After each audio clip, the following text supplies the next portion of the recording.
this craziness, nothing is better than staying safe in reality.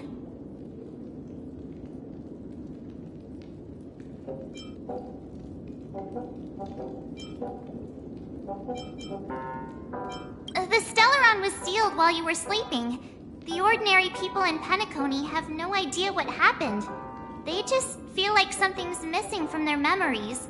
The family's official statement was like, "The Charmony Festival was attacked by an unidentified Stellaron and came to a halt." After all, they can't just reveal the truth about the Order. Now, all the major lineages, except for the Oak family, are dealing with the aftermath. The family has invited the crew to the Radiant Feldspar as witnesses for an important meeting.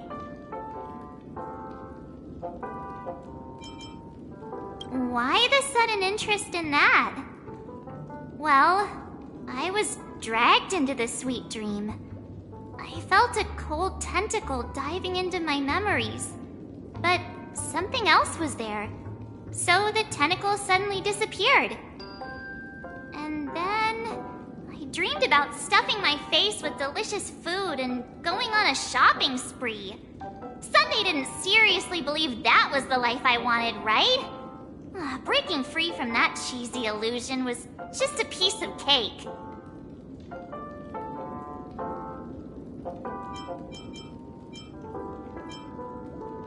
Yeah, let's go. We've got some time before we board the ship, so let's catch up with everyone at Dream Jolt Hostelry.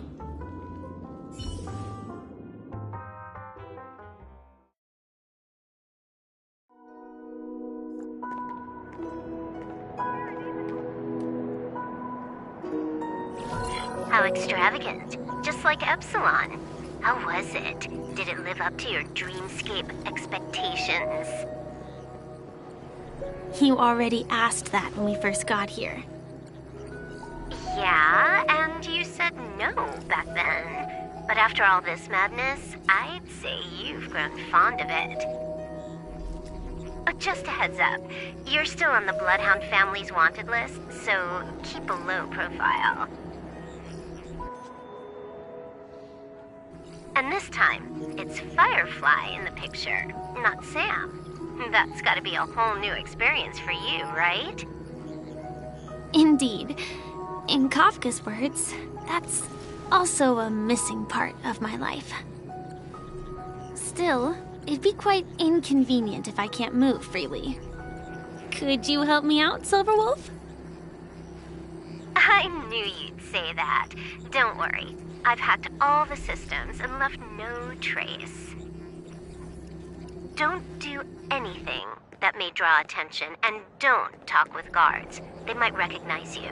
Keep these 2 points in mind, and you can go wherever you want, unbothered. Thank you. No problem, Miss Samuel. I love this fake name. Now that we're done here in Penacony, what will you do in your free time? I hear the Genius Society is here. How about we go stir up some excitement? Well, you know my script isn't over yet. I didn't bring you back to hear an answer like that. Don't worry.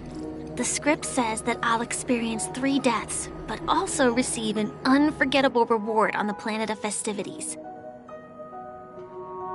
How will I know if I don't try?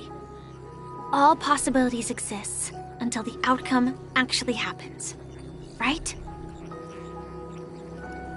You may not realize it, but you have a bad habit.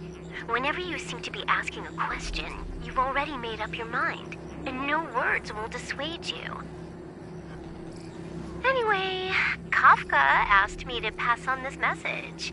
If you see anything fabulous in Penacony, get one for me too. Just swipe my card, you know the pin. She didn't specify anything, but I guess she means a dress, coat, sunglasses, or something else. You know better about fashion than I do. Sure, I'll keep an eye out. There's tons of options at OT Mall.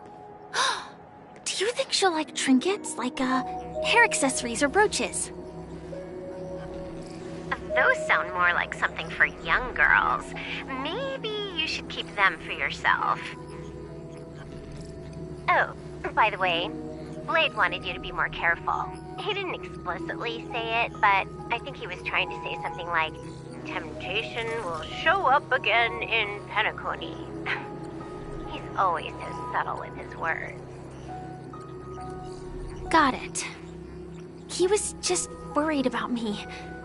Relax, Silverwolf. You know me. I won't do anything crazy.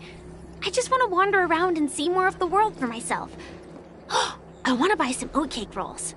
I've had a cake roll every day since I arrived in Penacony, from the first day to the last. But today, I'll buy 2 and give you 1. And if you don't like them, I'll enjoy double the pleasure. Or I can bring one to Kafka, as she never refuses. Or maybe I'll give it to Blade. He'll appreciate it. That's not written in the script, right? But as you see, I have added new footnotes to my destiny.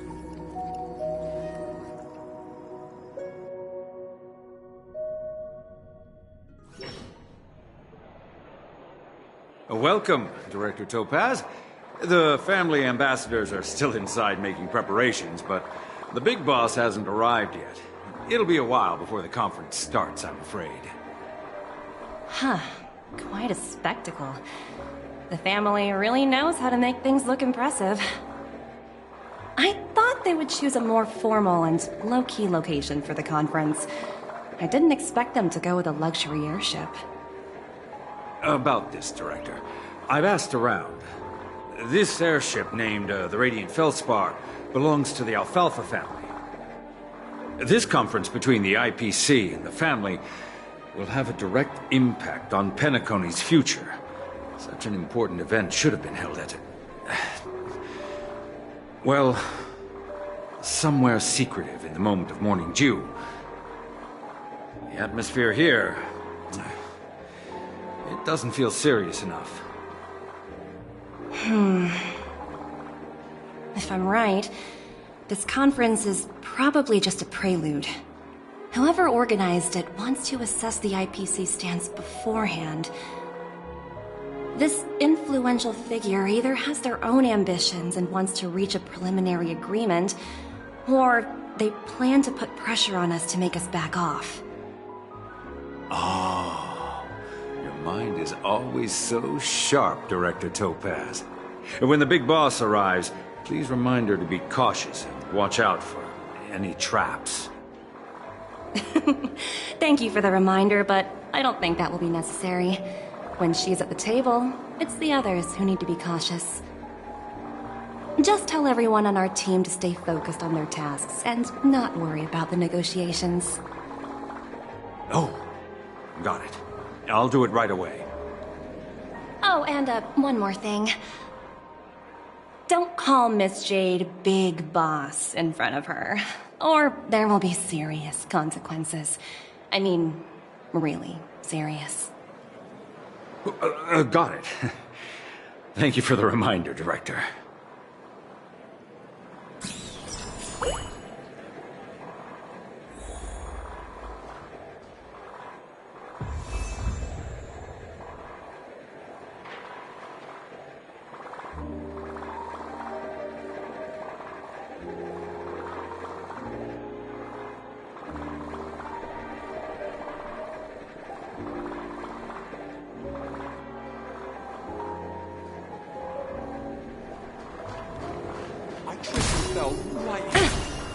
Completely face planted.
free stuff.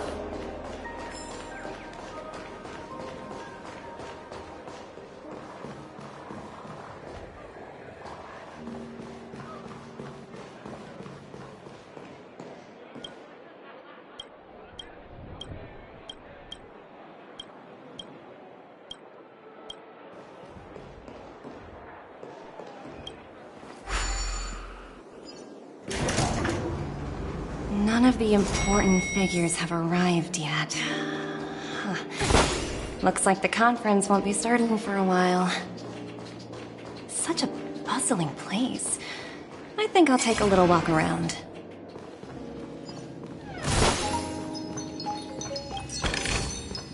Hard work pays off.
Ooh, free stuff.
Hard work pays off.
Watch yourselves in front of the IPC.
buttons.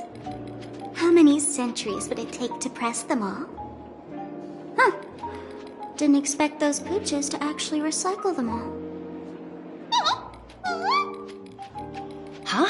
What are these?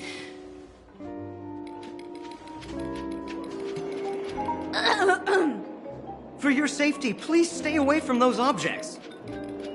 For my safety? Are these buttons something dangerous? Not exactly. Lately, there's been a prankster in the Sweet Dream who's been handing out strange button devices to anyone he meets.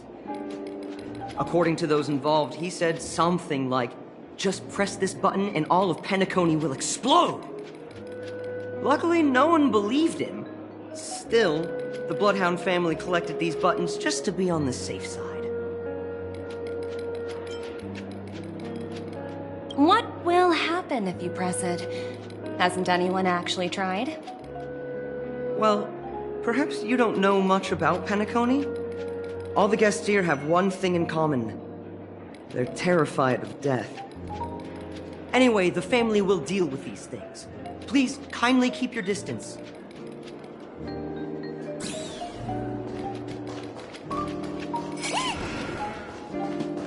What services do you require?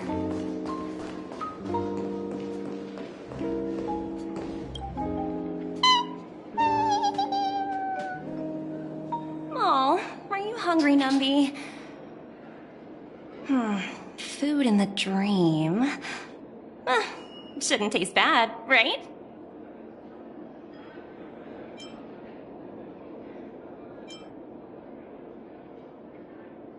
Numby!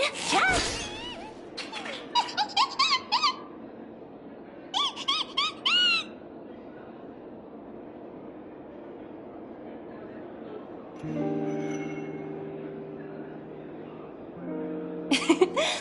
There. Don't be so greedy. Leave some for the other guests.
Greetings, madame.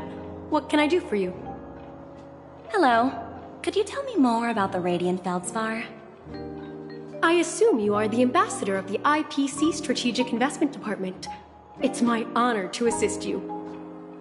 The Radiant Feldspar is owned by Mr. Odie Alfalfa, head of the Alfalfa family. Mr. Alfalfa invested a significant amount in building this luxurious airship an Ember era ago, and it has been sailing across the 12 hours of the dreamscape ever since. Oh, so it's owned by old Odie himself. No wonder the ship is so lavishly decorated. Indeed, Mr. Alfalfa has impeccable taste. Only the most prestigious guests are invited by the Alfalfa family to board this airship. Please allow me to continue my introduction. The Radiant Feldspar had been cruising over the Sea of Dreams in Penacony for an entire Ember era. But its voyage was temporarily halted due to the recent reverberation. Reverberation? Such a formal way of putting it. You're really downplaying the whole thing. I apologize. Please continue. Following the previous reverberation in the sweet dream, the Radiant Felspar had to suspend its voyage temporarily. Thankfully, the factors that disrupted the dreamscape have been resolved. However, due to, well, certain special reasons, the Charmony Festival, originally scheduled at the Penacony Grand Theater, had to be temporarily postponed. So, Mr. Alfalfa suggested relocating the Charmony Festival to the Radiant Felspar, taking this opportunity to announce the resumption of the airship's voyage. Ah, well, that would meet the family's needs and also create momentum for Mr. Alfalfa himself. Quite fitting for a legendary tycoon like him. Thank you for explaining matters to me. Goodbye.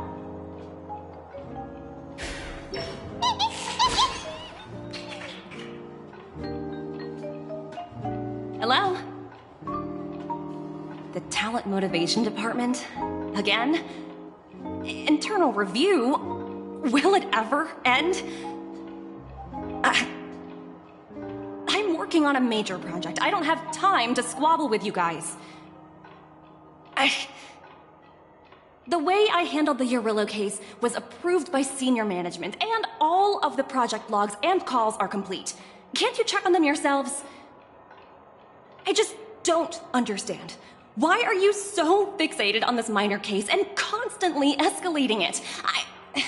Seriously, what's your purpose? Sounds exhausting. Why not just hang up? In my opinion, you handled that project quite well. A little ball of ice in exchange for the Astral Express's good favor. That's not a bad deal for the department. It's been a while, little Yelena. I've been looking forward to working with you. Never imagined this day would come so soon. Is there trouble? You can tell me anything. Just like old times.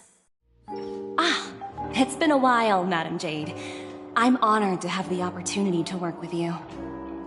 You're still so formal, aren't you? Forget about the hierarchy and treat me as your equal. No need for unnecessary titles like Madam. I'm sorry, but it might take some time to get used to that. After all, you are a senior. Well, now that we're both members of the 10 Stone Hearts, I need you to be at your best, especially since the upcoming negotiations leave no room for error. As sharp as you are, I'm sure you've figured out the true purpose of this conference, right? I believe old Oti has taken it upon himself to test our limits before the official negotiations between the IPC and Penacony. That's true, and it works in our favor. Do you know why? If we can reach some sort of agreement with old Oti beforehand, and gauge our opponent's boundaries, our future negotiations will go much more smoothly. That's the obvious benefit. Exactly. And the hidden benefit is that as the head of the Alfalfa family, his actions suggest that the 5 lineages might not be as united as the Odes of Harmony would suggest. As long as the influence of Harmony hasn't completely permeated their core, personal desires will always have their way. Thankfully, influential figures in Penacony haven't entirely suppressed their own desires. It's similar to the power struggles within the IPC. The supposed all-for-one philosophy shared by the 5 lineages. It's just a slogan now that the Dream Master has gone. After the downfall of the Yoke family, old Oti's faction became the dominant force in Penacony. Even if we consider only the succession order, he's the longest serving and most senior among all the family heads. Yes, that's exactly why we need to handle the conference following an agreed-upon strategy. It's like playing a game of chess, where every move needs to be carefully thought out. Absolutely. The 3 steps of negotiation. Listen, test, and strike. That's what you taught me. Pretty clear. Although, you seem to have changed the order in the Yarilo case. That was based on my personal experience. I apologize for interrupting your conversation, but the family head is ready to meet the ambassadors from the Strategic Investment Department. Time to get to work. Let's prepare ourselves and meet that esteemed supporting actor. Remember, our goal is to create an opportunity for the IPC to enter Penacony. Aventurine has already made a small opening, and you and I, we're going to tear it wide open.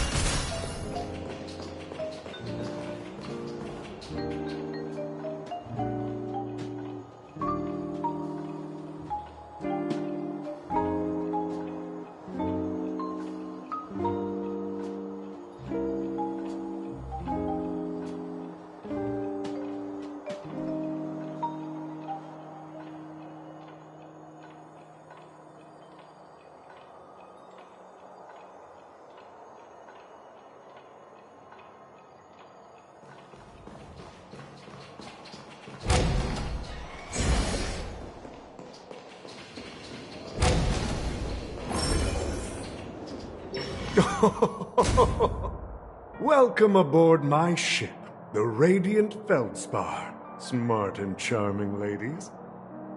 Please, have a seat. Let's have a pleasant conversation.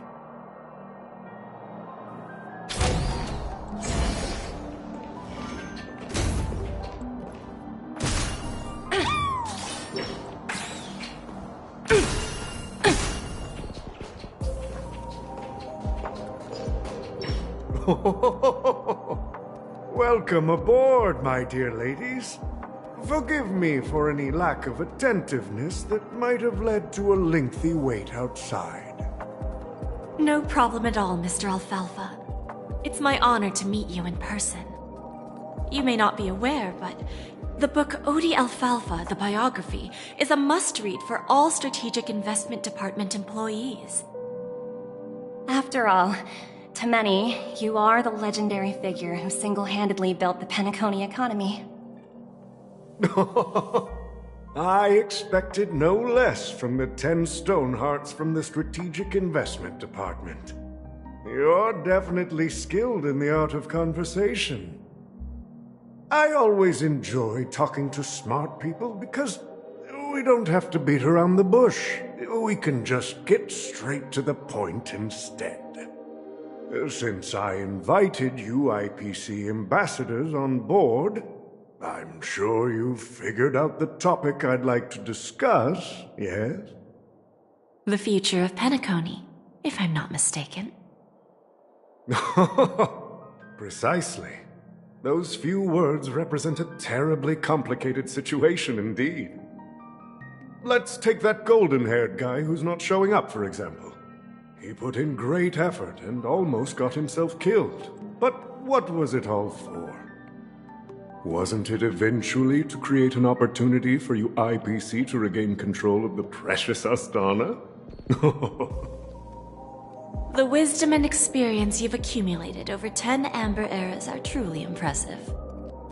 Let's assume your assumptions are correct, Mr. Alfalfa. How would you respond to the IPC's actions?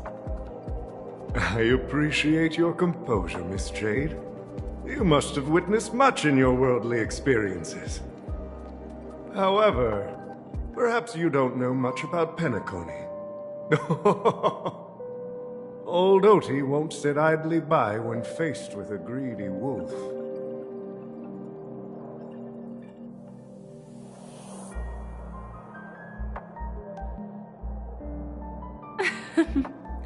Please, go ahead. I'm all ears. Then I'll be straightforward. I requested this meeting before the official conference to dissuade the Strategic Investment Department from trying to lay a finger on Penacony.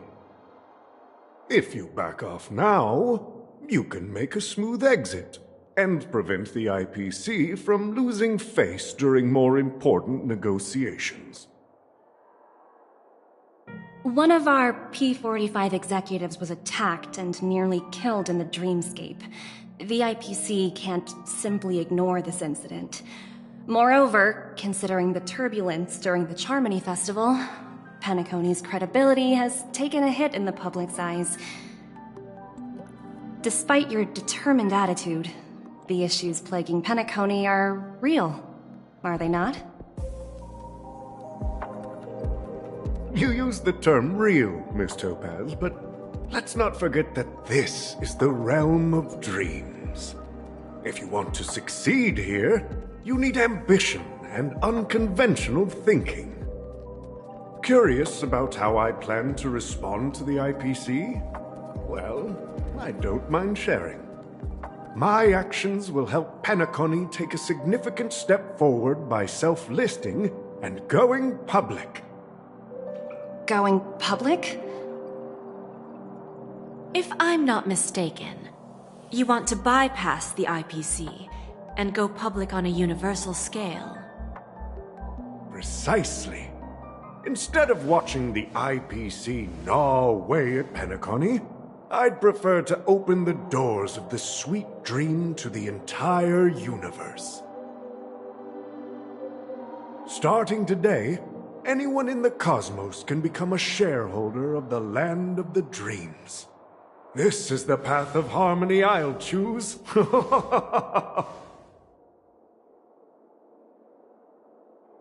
This reform should have been implemented earlier, but unfortunately, the Oak family were a bunch of blockheads blinded by order.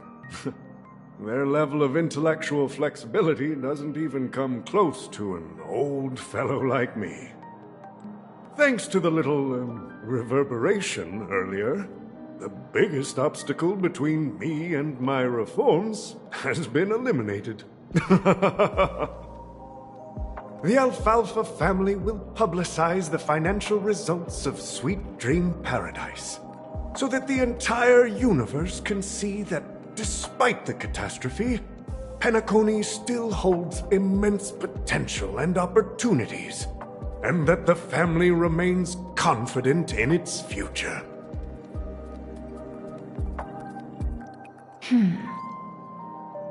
Crisis and opportunity are two sides of the same coin.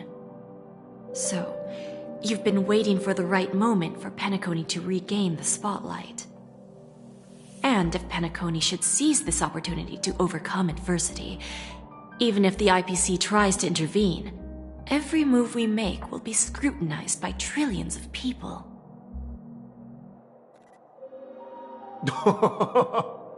Now I'm convinced that you've indeed familiarized yourself with my biography, Miss Jade. So, about your next move. Please, consider it carefully. Indeed. We need some time to digest such a wealth of information. I suggest we conclude the first half of our conference, Mr. Alfalfa. Please allow Topaz and me to confer privately for a few moments, and to respond on behalf of the IPC later. Of course. Take your time, dear ladies.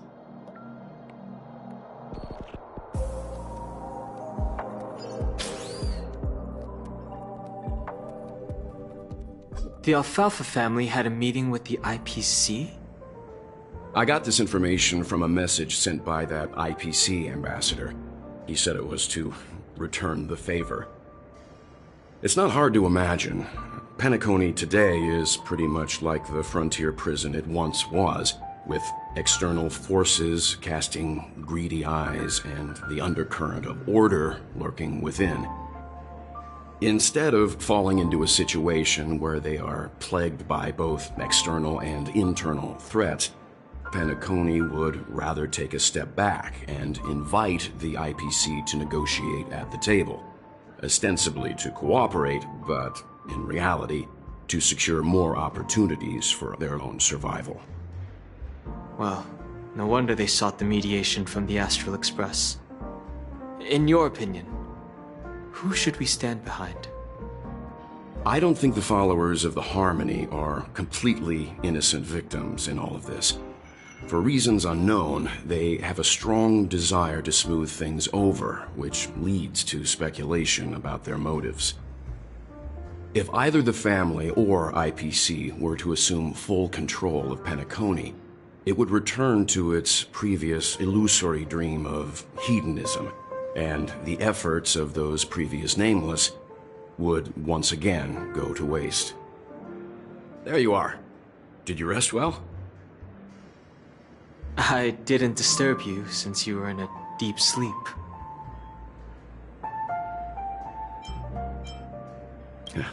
Even long dreams eventually come to an end. Our adventure in Penacony is reaching its conclusion. After Enna's dream was shattered, the family branch from the Montour system soon arrived and swiftly took control of the situation. Most members of the Oak family fell unconscious, but fortunately, their lives were not in danger. The mastermind behind the plans was confirmed to be Gopher Wood, the previous Dream Master. But by the time we arrived, he was dead already.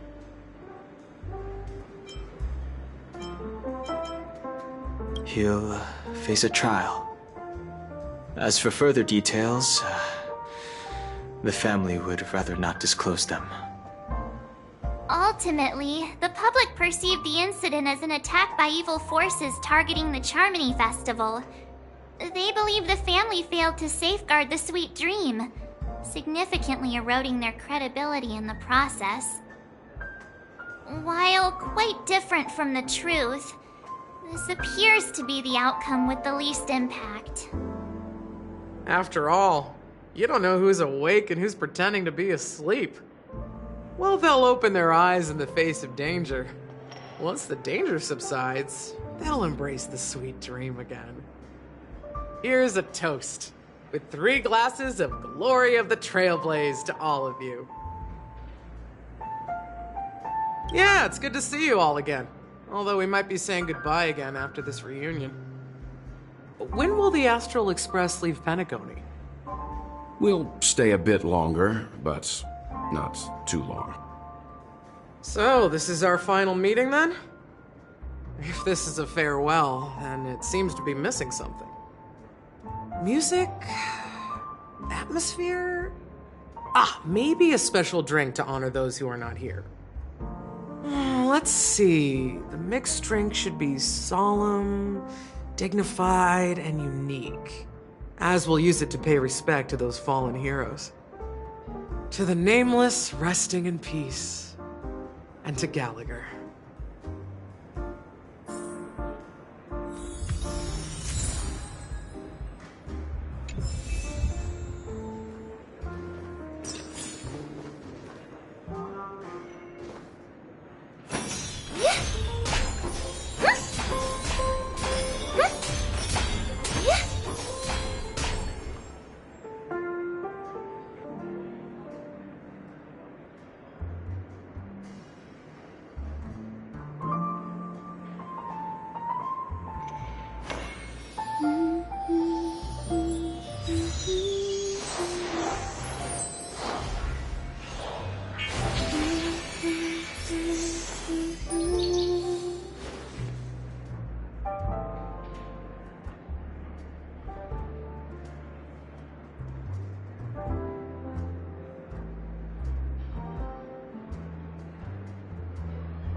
This trailblazing expedition has been thrilling and memorable. Hopefully we've all gained insights about ideals, paranoia, clarity, and dreams from the experiences we've had.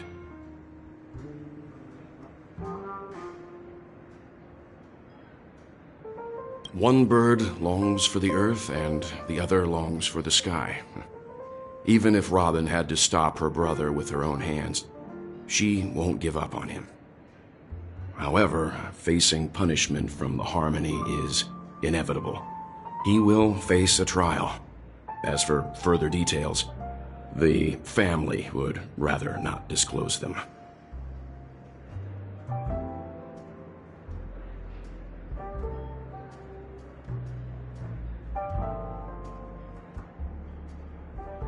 Since the family took up residence in Penacony, the Order has been hiding in plain sight under the guise of the Oak family, using the Stellaron's power to strengthen their hold on the Sweet Dream, which eventually resulted in disaster.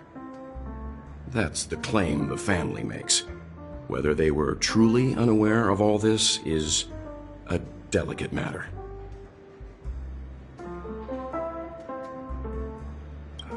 Venturine's efforts finally earned the IPC a seat at the table. As a result, a more senior representative arrived in Penacony and initiated negotiations with the family.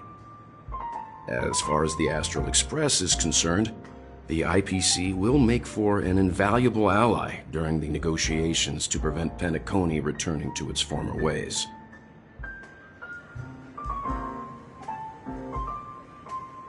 Well, it was somewhat surprising. In that dream, I returned to my homeworld and reunited with my long-lost friends. And for some reason, Acheron resurfaced in my mind. When I realized that her conclusion was not preserved in memories, I became aware of the bitter truth. The conclusion of a journey can often be sorrowful. All we can do is to try to make sure it ends on a happy note.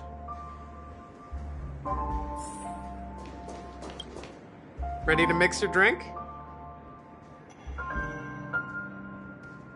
I'm not sure. I haven't seen him since our last meeting at the lounge. Come to think of it, he always did come and go quietly. We used to discuss everything here. But every time he'd leave, I'd realize that I didn't know him at all. Such is the mystery that is Gallagher. I have a hunch. Perhaps he's already fulfilled his wishes and won't be coming back. Before we start, would you like to talk to your friends? We have plenty of time. All right, as you wish. I think I have an idea about what drink to make. Would you like it bitter or sweet? It's up to you. Choose the flavor that suits you best at this moment.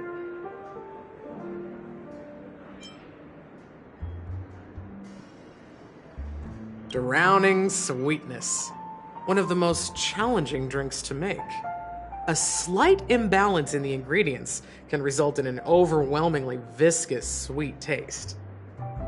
However, with the right ratios, you get a uniquely sweet drink with a lingering aftertaste.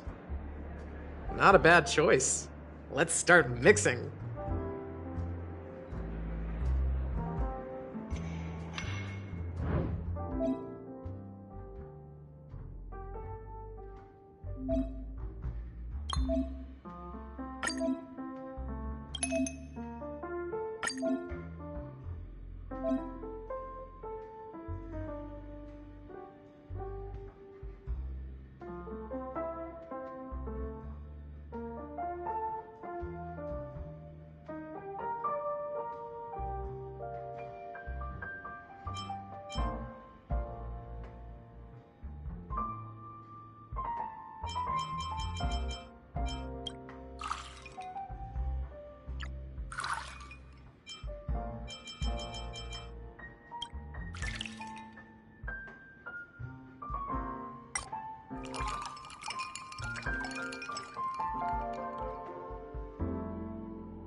Words always fall short. If you want to bring closure to past events at this lounge, there's no better way than mixing a drink. Blend all your memories and emotions together and stir them well. Through the filter of time, what remains in the glass is something to savor. Well, it's done. Here's to the nameless resting in peace, and to my friend Gallagher. The spirit of freedom will spread far and wide among the stars, and its legacy will be more timeless than a pastoral song. We're not accepted by the outside world, so we've gathered here. And one day, our souls will return to the same place. Cheers.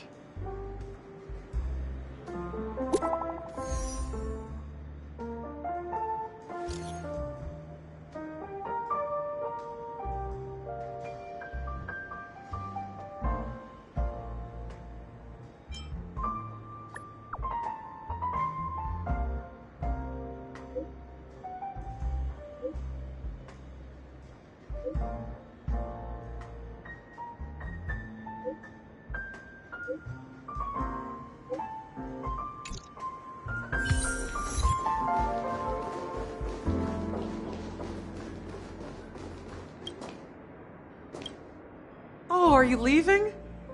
Oh, then take this with you. I've mixed more of this last special drink for you. The past shouldn't be forgotten. So I hope it brings back the flavors of Penacony. Thank you. I'm sure it'll leave a lasting impression.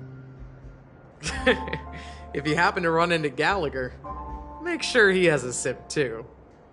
I know his tastes, and he'll be thrilled. Alright, enough with the heavy stuff. You guys have important things to take care of, so let's not dwell on things. Whether it's the Astral Express or Penacony, there's still a long journey ahead. So let's lift our spirits, guys, and embark towards our tomorrows.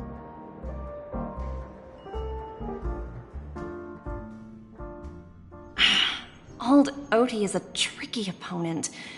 I didn't expect him to take the risky step of going public at such a critical moment for Penacony. Indeed. He's definitely bold. It's that kind of boldness that made him the Odie Alfalfa he is today. Still, the outcome is uncertain. Shouting loud doesn't necessarily carry any weight. What about the phone call I asked you to make, Topaz? They agreed. But it'll take some time before they arrive. Just as it should be. The sweet dew should be served after the bitter poison. Looks like we'll be skipping the exchanging apples step this time around. Now that we're dealing with a greedy merchant, a simple apple wouldn't make a difference. Well, I guess I included myself in that remark too. Now I'm a bit curious, Topaz. Do you think Penacony is a quality asset? Yes. Despite its recent calamity, Penacony remains a top quality asset within the cosmos, with good credit, lucrative potential, and promising prospects. Well, that's obvious, but what I truly wanted to know is, this project is obviously too bland for your taste, isn't it? That's true. I wouldn't be here if it weren't for Aventurine. But despite that, you trust him. You even entrusted him with a cornerstone. Something as precious as life itself, to finish this gamble. Are you not in the same boat, Miss Jade? Without us playing along, your Jade Stone wouldn't have made it across the border so easily, allowing you to see all desires that flow through dreams to gain a bargaining chip in negotiations. That's why I'm willing to stake my Topaz Stone to cover for you. It's like one big, elaborate game of chess. Once that kid sets his mind to something, nothing nothing can stop him. Not even fate. Well, at least he's still alive. And that's the best outcome. Looks like we've strayed off topic, Miss Jade. Should we discuss our next steps? No need. I'll go it alone. Meanwhile, you can go greet our honored guest and wait for my message. Okay.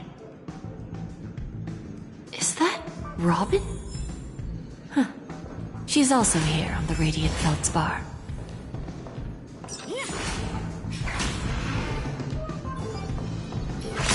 There's a good child. Do as you're told.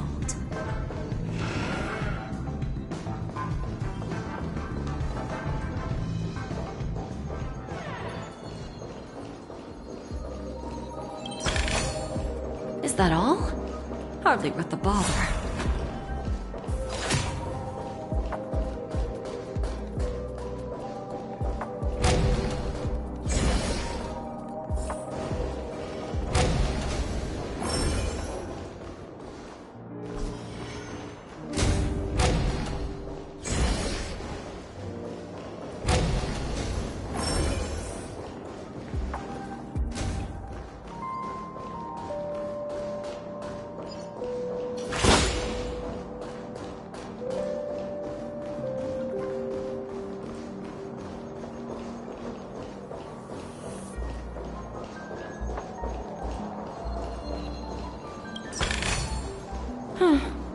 Not exactly eye-catching.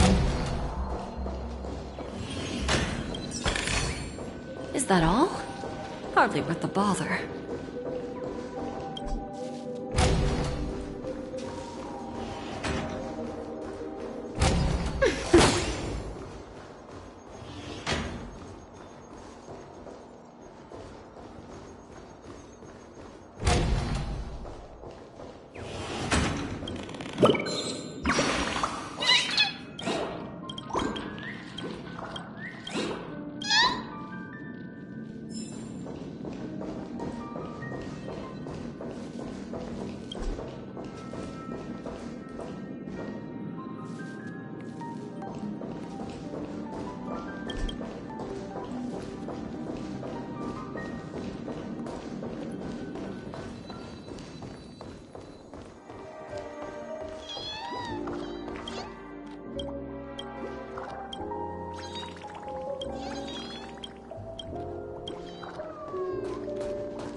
Greetings, Miss Robin.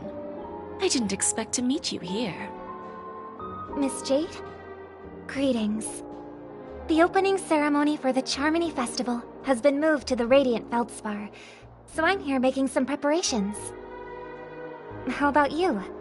Have you spoken with Mr. Alfalfa? I'm actually on my way to meet him right now. Do you know him well, Miss Robin? Unfortunately, I've never met him. I've only heard a few comments from the former head of the Oak family. Mr. Alfalfa is respectable when it comes to business. But in other respects, I can't say the same. Where do you think the future of the planet of festivities is headed? I believe the sweet dream will see its rebirth, just like the Radiant Feldspar resumed its voyage. The Harmony needs a new direction. Only by bidding farewell to the past can we actually sail into the future.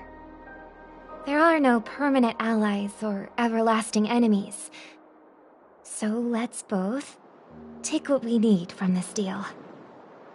Naturally. I'm looking forward to your performance.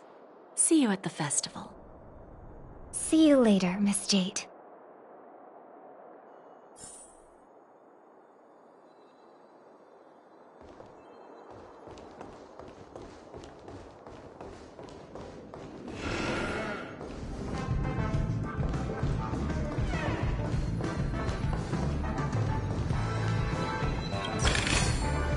that all? Hardly worth the bother.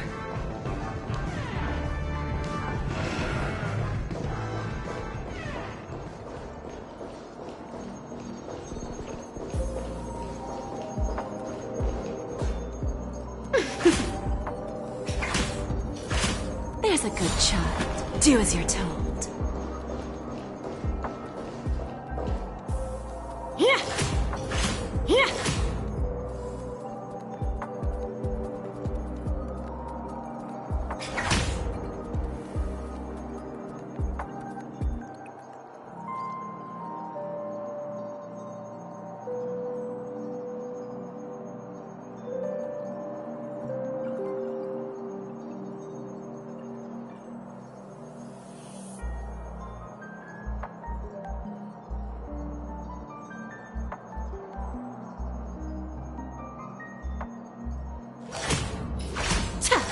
There's a good child. Do as you're told. Thank you for your patience, Mr. Alfalfa. Let's continue our discussion. Figured out something already, Miss Jade? But where is Miss Topaz? Topaz has something else to take care of. You'll be seeing her later. Talks can still continue between the two of us. Is it just me, miss? Your tone sounds very different now. I need to set a good example for my junior. It's not a good habit to be too loose-lipped during negotiations, right? Now we can speak frankly and openly. Do you believe what I said, Odie? You're not the only merchant who has seen the changes in the cosmic market over the past 10 Amber Eras. Interesting. Now that's interesting. Good. It's good to be straightforward. Openness and transparency are my things. So, tell me, what's your next move? Unfortunately, I'd like to speak the harsh truth before laying out my plan. Let's cut to the chase. First, your plan won't work. Penacony has no way of sidestepping the IPC and going public. Second, you can't stop the IPC from entering Penacony. We've got all the time and connections in the world to find a way in. We'll keep tearing down and rebuilding this place until the Asdana system gets used to the IPC's ways again. Now, I'm repeating your words exactly. If you don't want to be a laughingstock and have everyone gunning for you at the official conference, you'd better drop your little pie-in-the-sky plan. Oh, interesting. Indeed. You surely have a way with words. Now, I'm curious to know what you have up your sleeve. Mr. Alfalfa, let's not forget that the IPC controls the biggest interstellar publicity platform. More than half the news networks in the universe take their orders from us. The moment news spreads about Penacony going public, trillions of customers will immediately receive a message like this. The family's protection for Penacony has expired. Any mishaps in the dreamscape could result in permanent brain death. Care to guess how many ways we have to turn Alfalfa credits into worthless junk within a measly 24 system hours? With the entire cosmos keeping a close eye on Penacony, I assure you, it won't be too hard. You really think you can pull that off? Even from Pier Point, as distant as it may be, I'm more than capable of keeping you on a tight leash. However, if you agree to give up that half-baked plan to go public, the IPC will assure you that we'll never jeopardize the interests of the family heads under your leadership. After all, we also need allies here in Asdana. The IPC can assist Penacony with financing, starting by acquiring 30% equity shares. With our financial support, stabilizing and rebuilding Penacony will be a piece of cake. 30% equity, you say?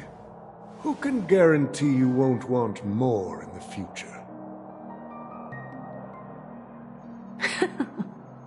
That's the brilliant part of it all. The answer is simple. No one. There are no guarantees. It all hinges on self-awareness and mutual respect. However, the board of directors will consider the interests of the family heads to some extent. You're a smart merchant, old Odie. Isn't the whole purpose of this elaborate game to showcase your business acumen and seek more benefits for the family? It benefits us if we both take a step back. And if that's not enough for you, I'm pretty sure that another goal of making Penacony go public is to expand the influence of the Planet of Festivities and attract more customers. I understand your concern, and I have a solution for that, too. Fine. Now I see your sincerity. As the head of the Alfalfa family, I don't think I have any reason to refuse your offer. However, as their chosen one, I still need one final answer. Go ahead. I'm listening. When I was a child, I heard the adults recite the tale of the ancient Amber Era, about the ascension of Shipe, the Harmony, and the downfall of Enna, the Order. The Order and the Preservation used to be close in ancient times. So, why does the IPC, as a follower of the Amber Lord, seek collaboration with the family instead of aligning with the Order? The answer is simpler than you think. It's all about credits. Everyone's favorite thing and the universally recognized currency among the stars. The IPC has the power to perpetually ensure their value. With each new world integrated into the credit system, the IPC adds another building block to its cause. Eventually, all exchanges, capital, and businesses will operate within a unified monetary system. By then, all planetary developments will be recorded in accounts with well-defined values and the ability for exchange and circulation. And the heart of everything will be Klepoth's credit. And then the IPC will be able to exert influence over everything. Our intention is to establish enduring preservation, so I'm sure you can understand. This universe doesn't need two types of order.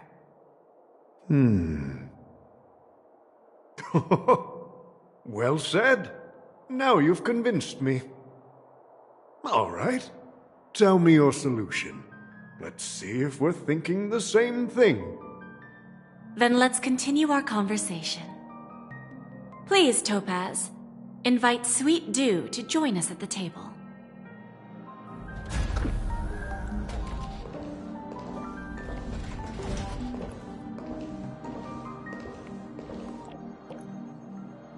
Thank you for your presence, Miss Himeko. Please allow me to introduce her to you, Mr. Alfalfa. This is Miss Himeko from the Astral Express, one of the future shareholders of Penacony. I've heard so much about you, Mr. Alfalfa. It's an honor to meet you as representative of the Astral Express. This stunning lady is the navigator of the Astral Express? It's a pleasure to meet you. I believe everyone here is familiar with the general contents of the proposal. After this round of financing, the IPC is expected to hold 30% of Penacony's shares. Then, the IPC will transfer 5% of that stake to the Astral Express and recommend Miss Himeko as an independent director to honor the sacrifices and contributions made by the former Nameless to the land of the dreams. While this decision isn't finalized yet, we are honored that everyone here recognizes the way of the Trailblaze.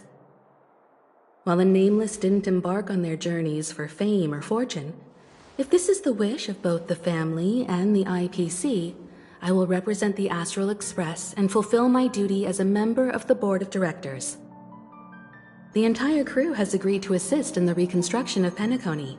Beyond that, in our future travels, we are committed to bringing the beautiful dreams of the planet of festivities to more worlds. Of course, all cooperation is based on one premise.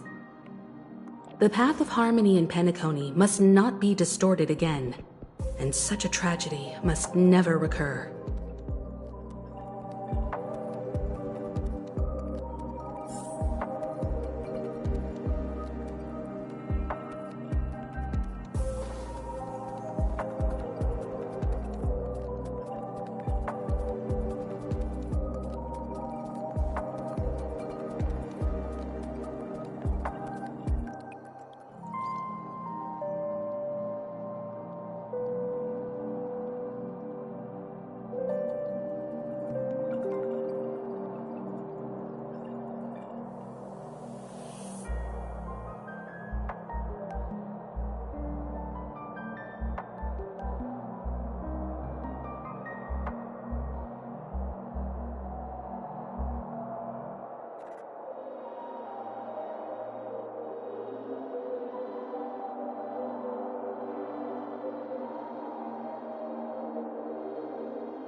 Watch yourselves in front of the IP.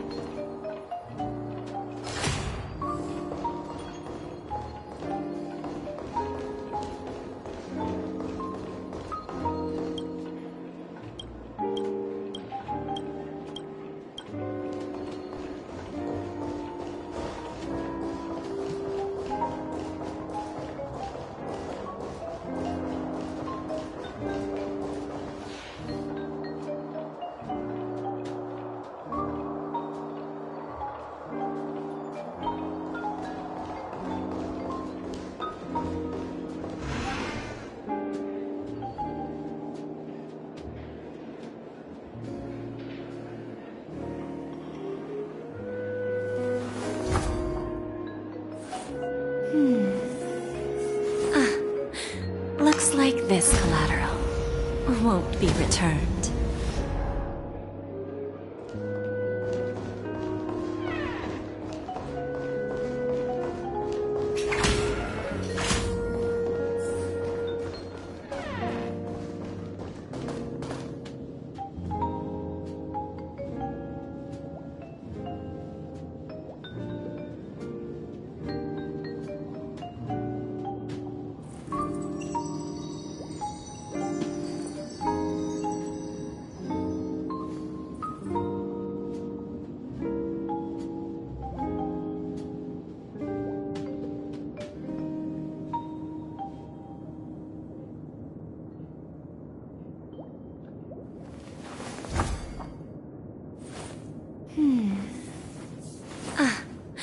Looks like this collateral won't be returned.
Old OT is in agreement, so the issue is settled, I presume.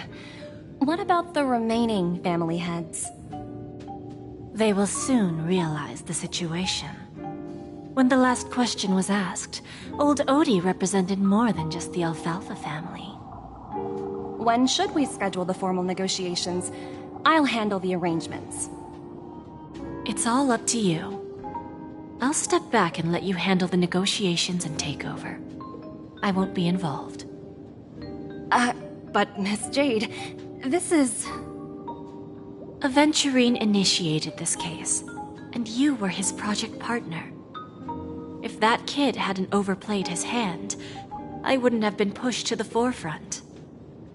I came here today to help you sort out the toughest issue. I trust you'll be able to wrap things up quite nicely, little Yelena. Of course, there won't be any problems. And please, give Diamond my assurance. Don't worry. Diamond has always trusted us.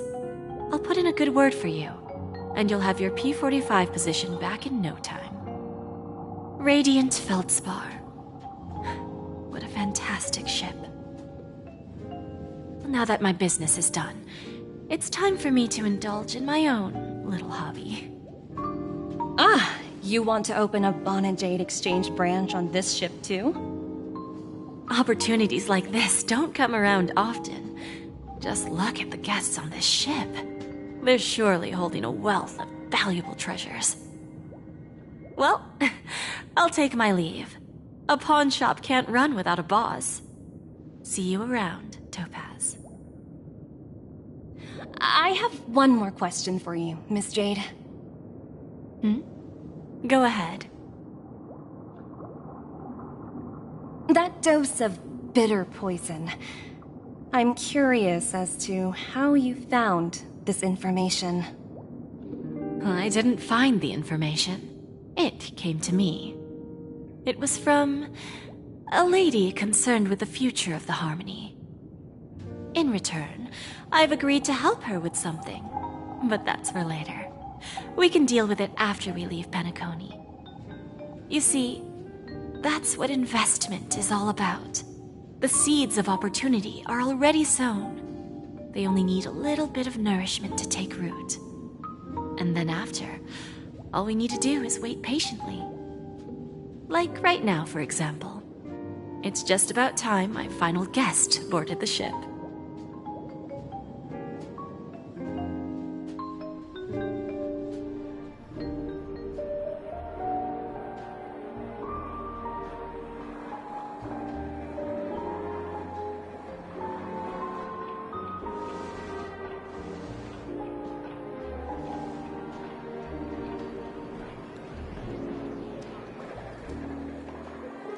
Sneaking in was way easier than I thought. The family's security is as lax as ever. So, this is the Radiant Feldspar. So luxurious. A pawn shop that grants wishes. Is there really a place like that on the ship? I'll find out for myself if the rumors are true or not.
If they can, I wonder what they'll ask. pawn shop that grants wishes? Nah, sounds too good to be true. If they can really grant my wish, I wonder what they'll ask for in return.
Is that her? Huh. Vanished in the blink of an eye. So the Astral Express is here too. What happened in Penacony?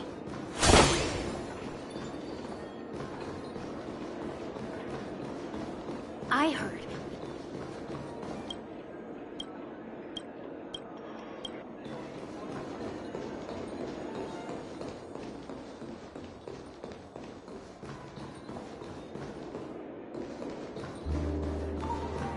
By the way, there's one more thing.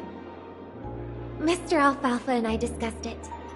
I'll present a gift to the Astral Express on behalf of the family as a token of gratitude for the Nameless's contributions to Penacony. Please help me with the necessary arrangements. Right away, Miss Robin. Can I ask you something? Oh, greetings, miss. Is there anything I can help you with? Do you know how to get to the pawn shop? Pawn shop? Ah, you must be talking about Lady Bonajade's place, right? I heard she offers, special services there. I've marked the pawn shop's location on your device. Please feel free to check it out. Lady Bonajade. I think I've heard that name somewhere before. Was it from Silverwolf? Come to think of it, she disappeared after mentioning that she was going to meet with the Genius Society. I wonder how things turned out.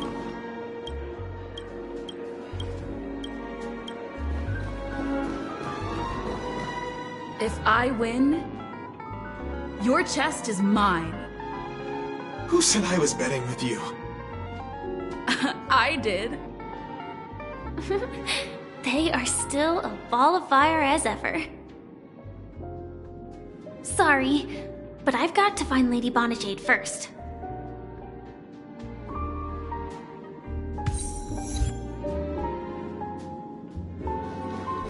No, it's not the best time. Sorry, but I've got to find Lady Bonajade first.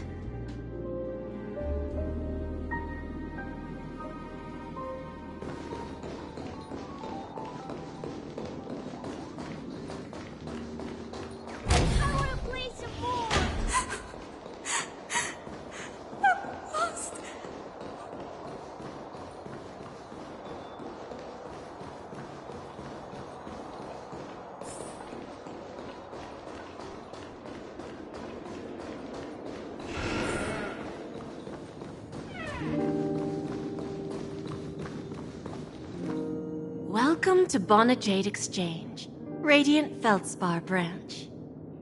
How should I address you, dear lady? Just call me Samuel.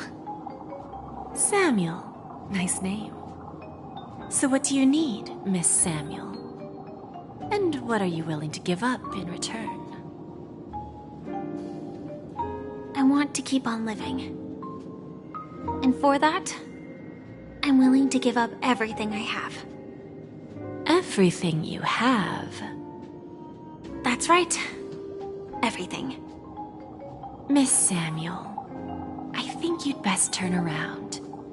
It seems you're not quite familiar with the term pawn. What do you mean? I mean it literally. I sense your burning desire to live, but unfortunately, you don't have anything of equal value to offer. Okay. A pawn shop that grants wishes. I see. It's just a marketing gimmick. That's quite a harsh accusation. I understand you may not fully comprehend what I mean, but don't worry. I'll help you understand. Go and talk to these people. They're all customers of my pawn shop. See for yourself if their wishes have come true. Once you've done that, come back to me. I'll help you understand the true meaning of pawn and make you realize what you're missing. That Lady Bonajade feels more like a money lender rather than the owner of a pawn shop. Which one should I pop? 1, 2, 3, 4, 5. Don Hung and Void Ranger Jive. Don't change the words. No, it's not the best time to do that. Sorry. I'll catch up with you later.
Inspection complete. Nothing suspicious.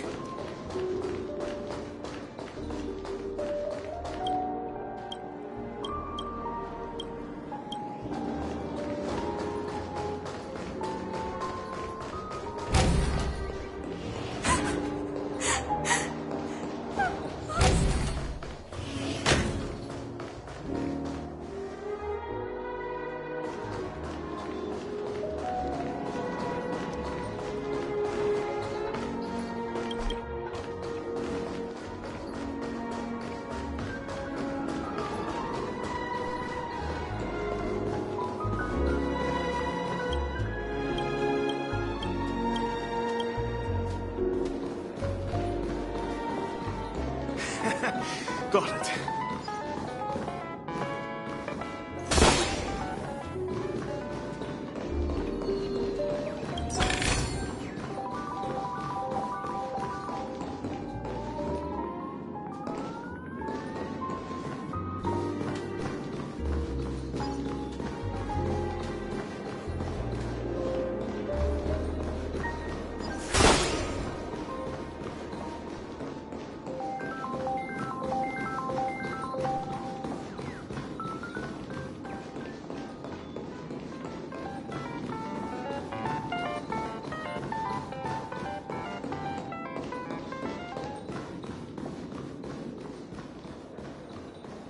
Hey, excuse me. I was here first.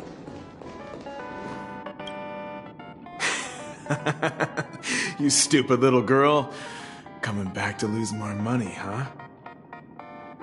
Enough talk. Let's get started. This will be our final game. I'm betting my entire fortune.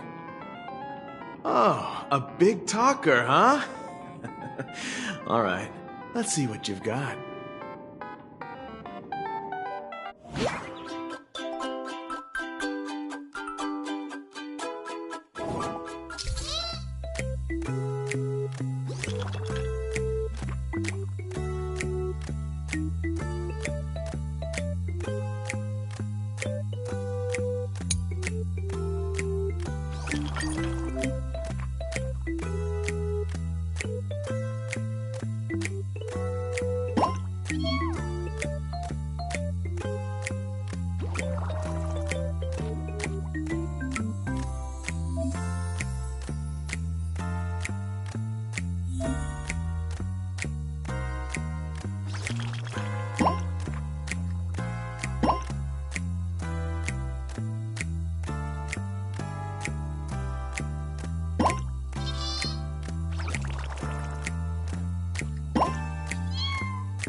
Won? I actually won! This can't be! You lost to me 10 times in a row. How could I possibly lose to you at such a crucial moment? It's true! Lady Bonajade has truly blessed me! Finally, my luck has turned for the better. Great new era for Stacy. The master gambler has arrived.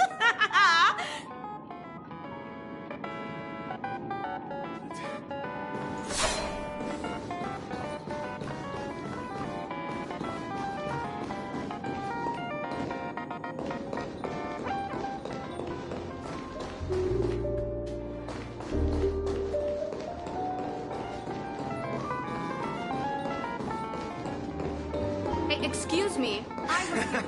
Got it.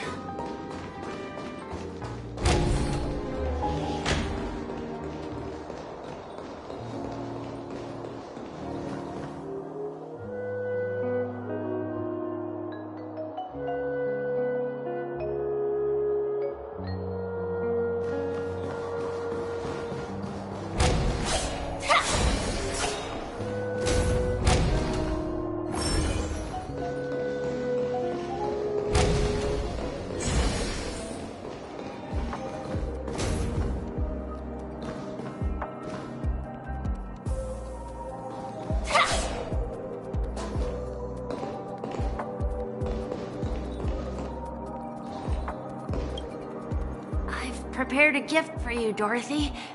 Check this out. Whoa! What a beautiful necklace! Is it made of cymophane? It's stunning. How did you know I love jewelry made of cymophane? It has the same purple hue as the necklace my dad gave my mom. I've never told anyone about it. How did you find out, Del?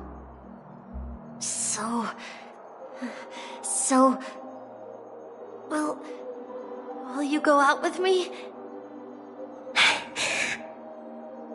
I will. Really? I mean, really? I never said yes before because I thought you had no idea what I liked. But this gift made me realize you were actually paying attention all along, trying to learn everything about me. So yes, I will. Wonderful. My wish has actually come true. So, shall we go, Dorothy? Let's go outside and enjoy the stunning views of the 12 hours. Yeah, let's go.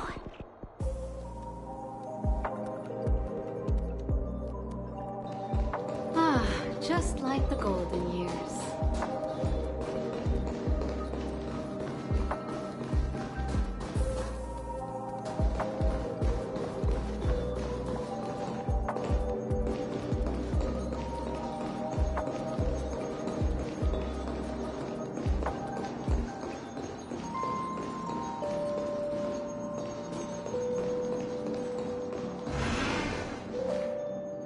Hey, did you see that? The gray-haired one outside. Don't look around, just focus on your drink. Seriously, they look like a total lunatic. Is that her?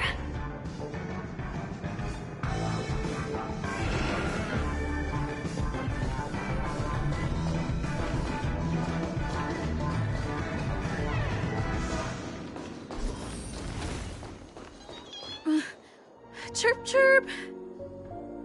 Origami bird. Hey, little birdie. Come on. Oh, calm down already. Everyone's staring at you. No, it's not the best time to do that. Sorry. I'll catch up with you later.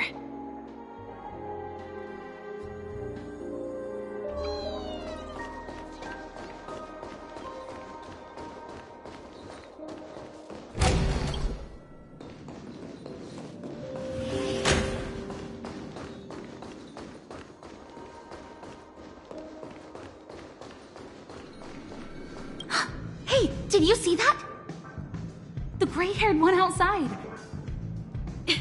Don't look around, just focus on your drink. Seriously, they look like a total lunatic.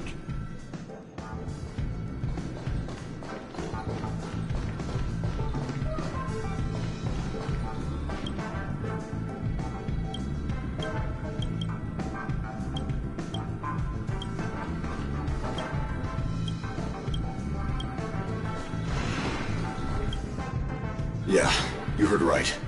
I've got him. He's been hiding at the Moment of Soul in Penacony, using a fake identity. And he even posed as a professor at Paperfold Academy. I've made a deal with the family. I'll leave the extradition-related paperwork to you. How'd I find him? Well, let's just say I had some help from an influential figure. Don't ask for the details. 22 years. Yeah. 22 years of chasing this guy all over the cosmos. You know, never thought it'd end up like this. Right here. I'm gonna hang up for now, partner. I need to raise a glass to myself.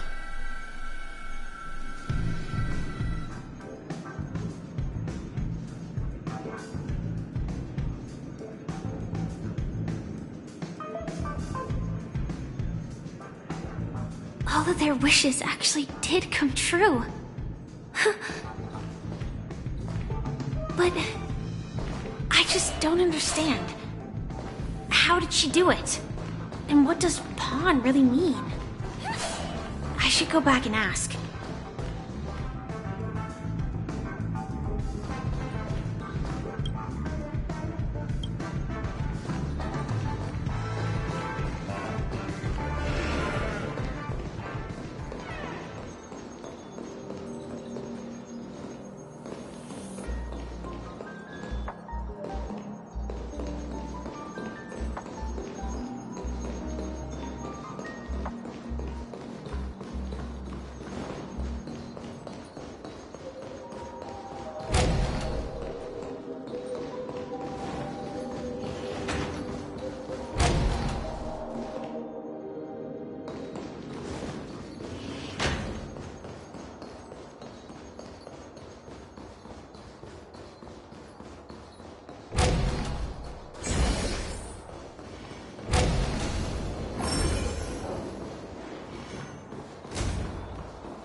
Watch yourselves in front of the IPC.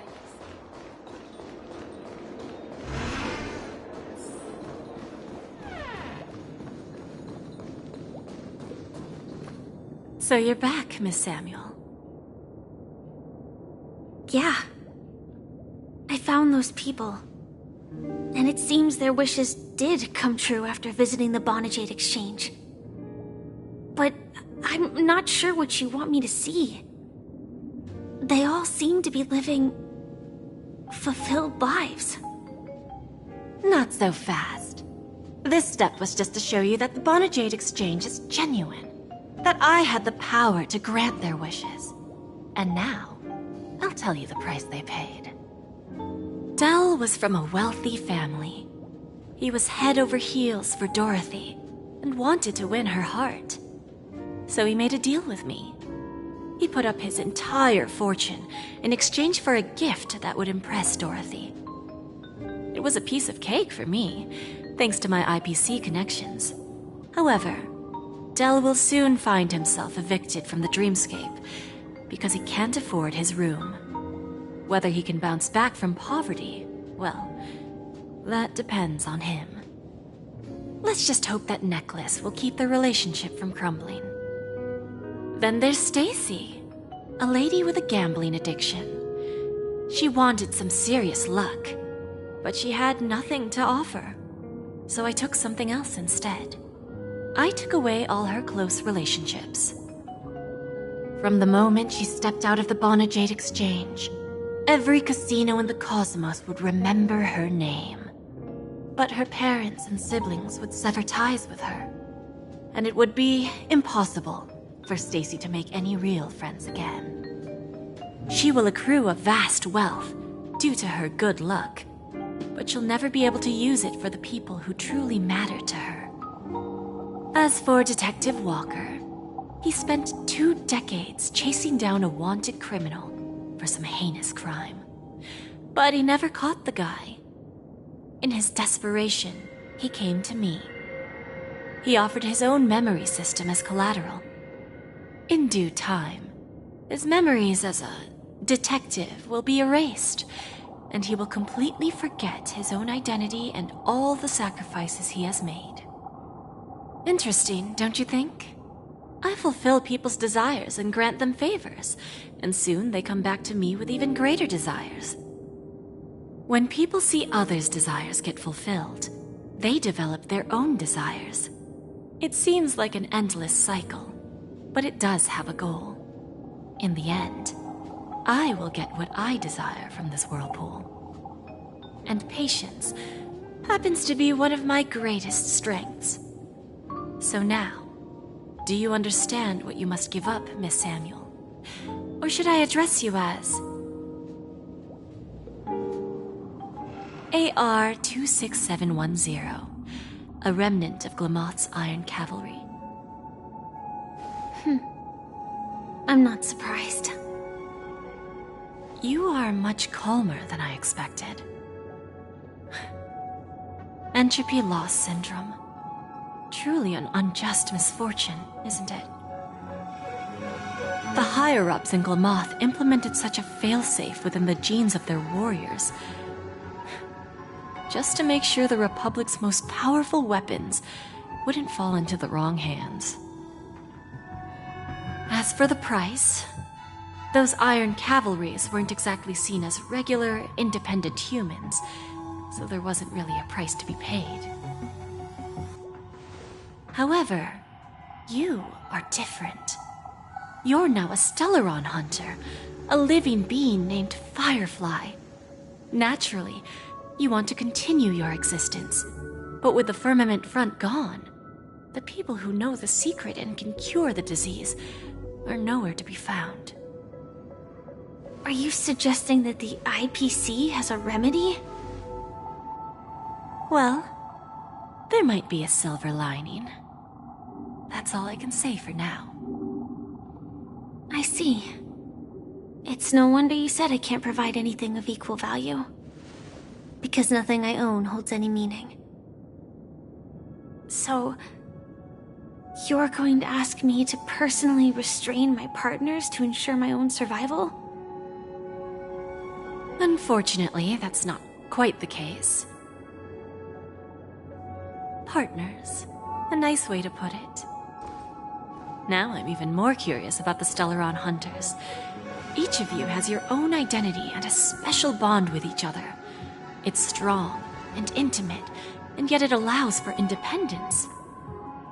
Just as the 10 Stonehearts follow Diamond, you follow your own leader. I wonder what they are like, and if all Stellaron Hunters are like you. Traveling on the path of finality, but struggling against your destiny. Attempting to move in the opposite direction. I really hope that one day, all of you will come and visit my pawn shop. I'll be waiting patiently for that day. Can I see this as an invitation? From Diamond to the Stellaron Hunters while keeping the IPC in the dark? Consider it more of a personal offer from myself. It doesn't represent the IPC or the Strategic Investment Department. The Stellaron Hunters have interacted with the IPC, but not the 10 Stonehearts. Our paths have never crossed. As for your offer, I can pass it along to my partners. But I have a question. You know who I am. And you must know that my partner is keeping an eye on this room. If she wanted to, she could let the entirety of Purepoint know about it within a few mere seconds. What drives you to take such a risk and extend this invitation on behalf of Diamond, even if it could lead to your downfall? Simply put, you and I are the same. However, unlike you Stellaron Hunters or the Astral Express, we band together merely to obtain what we want. Each of us has our own past and destined ends, and on this journey, we have been invited by Diamond to join him. This journey could be either brief or long, as each of us carries a void in our hearts that can only be filled from the outside. So, Diamond made us a promise to divide the power of the Emanator of Preservation into 10 pieces and give each of us a cornerstone to fill that void. Mortal flesh is fragile, yet my heart is unyielding like the monolith. For without this resolve, the way of preservation would fade into oblivion. So, you understand? This pledge goes beyond a mere oath. It's our collateral in exchange for opportunities, wealth, survival, and a future. And whatever we gain from it will fortify the Stonehearts in return, allowing us to achieve the great cause of the preservation when the war among the eons eventually comes.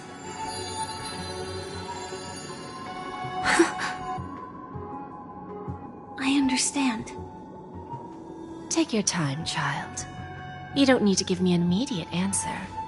Like I said, patience is one of my greatest strengths. If fate turns that page, our paths will cross again. It's a shame, though, that this pawn shop can't give me what I desire. My last attempt in Penacony. Well, it ends with hope.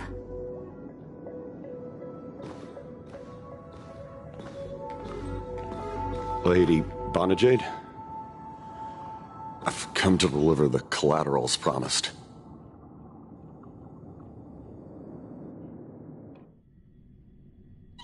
Turns out, the meeting to decide the future of Penacony went much smoother than expected. With little debate. The Charmony Festival's opening ceremony is starting soon. I should head down and take a look. This airship has quite a few treasures. A bountiful harvest.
Well, if it isn't my old friend.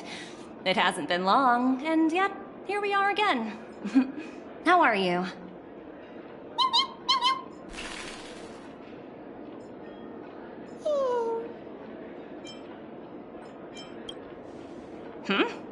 So direct. Aren't you afraid I might take you seriously? Thinking about it, though, the lives of the Nameless are so excessively exciting. I heard you guys pulled off a big stunt, cutting down the Oak family in one fell swoop. If one day you're tired and looking for a change in work environment, or you want a desk job, just contact me. Look how bustling this ship is. Not bad. Someday when I'm less tied up, I plan to host a grand party on my eco-ship, and you'll all be on the guest list.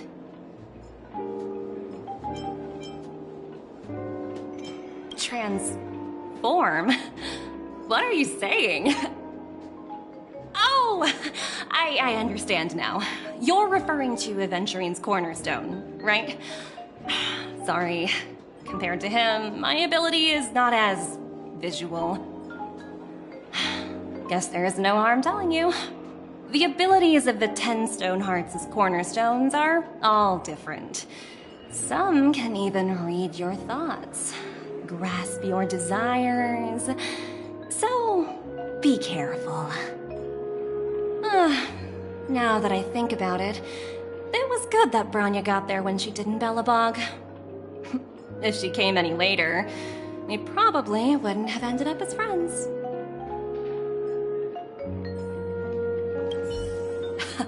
Look how bustling this ship is. Not bad. Someday when I'm less tied up, I plan to host a grand party on my eco-ship, and you'll all be on the guest list.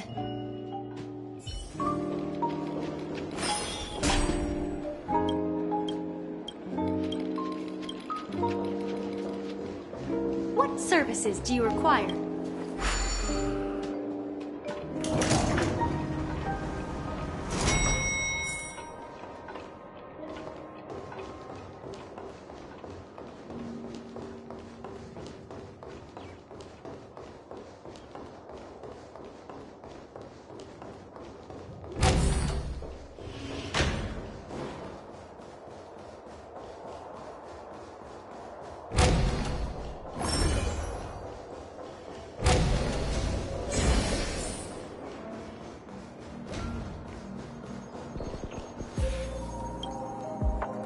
Ah, yes. I remember you.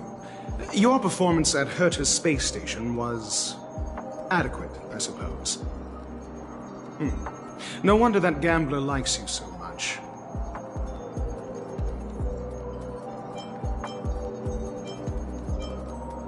The Intelligentsia Guild assigned me to be an invigilator for the IPC's ambassadors. Nothing more than an errand from the Office of Academic Affairs. Very well. The Charmony Festival is about to commence soon. Take advantage of this unique opportunity. A blend of work and play is essential for superior knowledge absorption.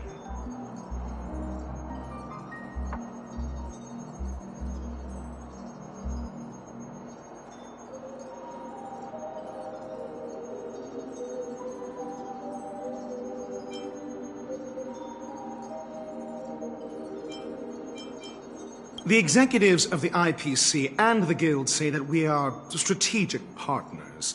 Yet, from my perspective, I am invariably the teacher, and he, along with you and every other individual, is the student. From this perspective, Aventurine isn't what you'd call an ideal student. Yet, he's also not utterly obtuse. Alas, the void within him can never be filled by talent and knowledge. Let's hope he doesn't turn into a philosophical zombie.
Then you'll excuse me.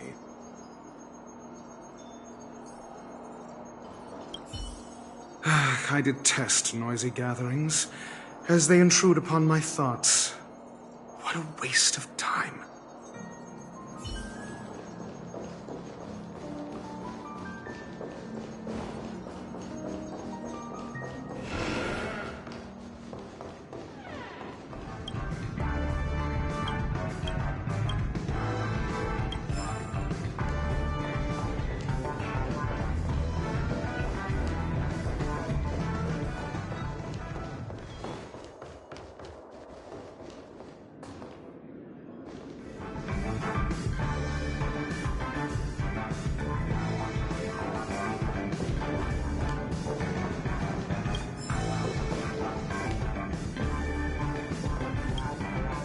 Remember, I can take you out with just one shot whenever I choose. Oh, that'd be my honor. Don't worry, I hate cheating at the table. You better. Ah, look who's here. The great hero of the Astral Express. The most dazzling trailblazer in all of Penacony. Oh, you're here too. Long time no see, friend.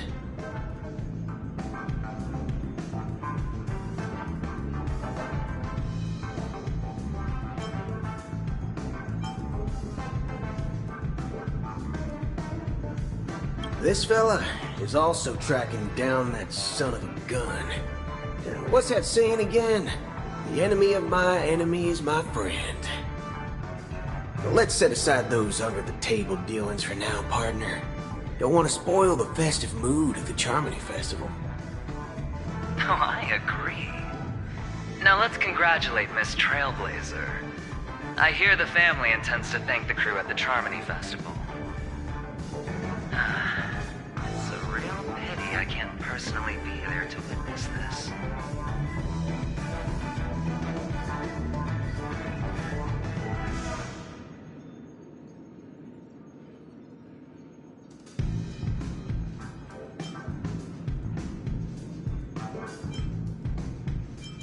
Well, my job was just to give the IPC an opening. Other things aside, I think I did a pretty good job at achieving this. While you were at Dreamflux Reef, we were actually close by. You wouldn't have been able to dig up so much dirty information without the help of a knowledgeable friend.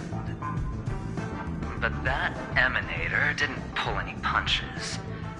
My body couldn't hold out too long. Otherwise, this would have been settled in a much cleaner manner.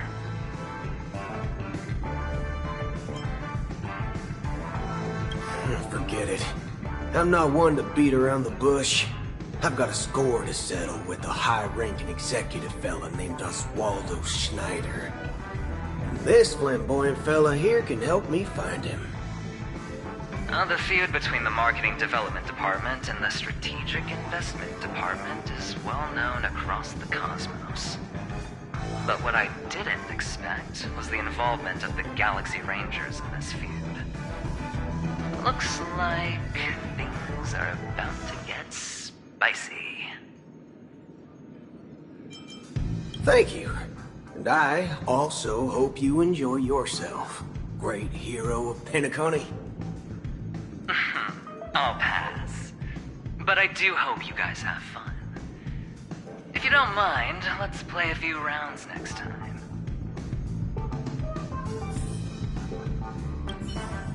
It's time to let down our hair and enjoy ourselves on days like this.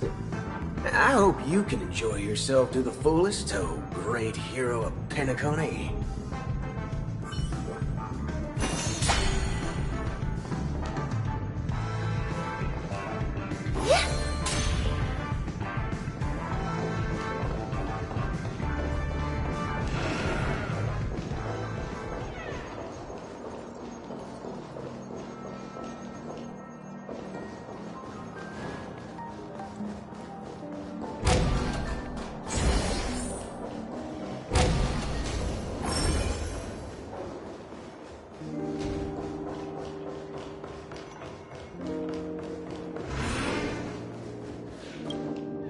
Hey there, lively lady. Welcome to the Bonajade Exchange. What should I call you?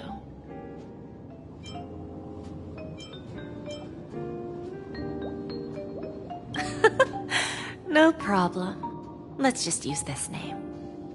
So, Miss, March 7th. What do you wish for? And what are you willing to sacrifice for it?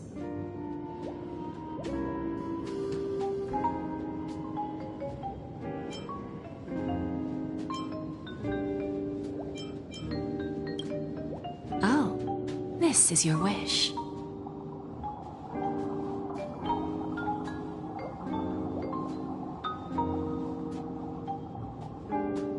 Sounds simple enough. Very pragmatic. Then, let's discuss the cost. To fulfill this wish, the thing I need is simple. The tail of an animal. Well, it's a two-legged animal with black fur, a round head, and long ears.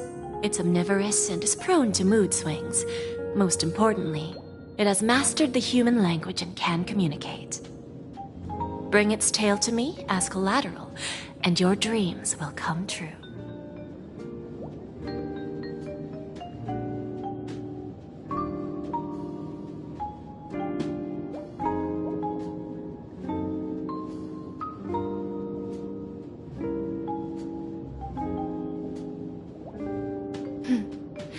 May fate bring us together again, Miss Trailblazer. May fate bring us together again, Miss Trailblazer.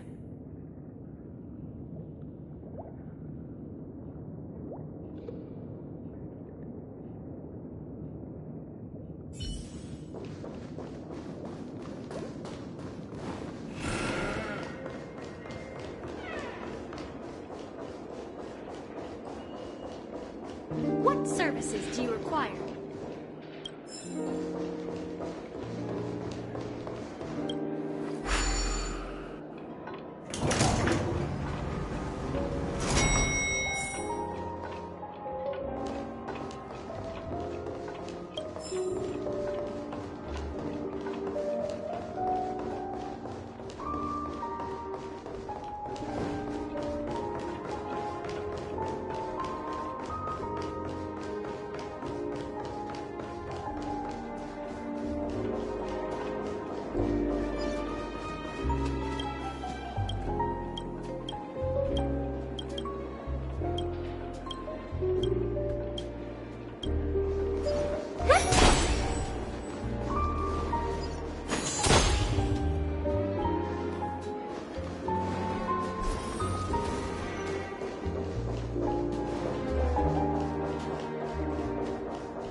We meet again, my dear friend.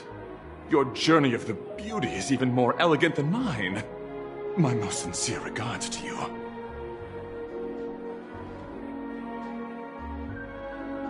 Even after achieving such remarkable feats, you remain humble and gentle. Such is the true mark of knightly grace. I have heard of your valiant deed in leading others to vanquish the omen of evil, though the tale bears a tinge of regret.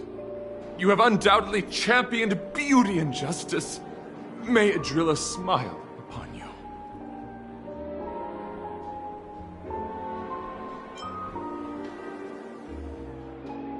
I'm ashamed to admit, Anna's dream was too realistic. I couldn't bear to bid farewell to a fallen friend who had long turned into a beast. I lingered in that illusory dream for far too long. His voice and smile were too vivid. I didn't pass the trial of beauty this time, spending too much time in self-reflection over my own hesitation. Yet I wish for Adrilla to remain my beacon, a banner for me to strengthen my determination for the beauty. Thank you. Then may the beauty always be with you.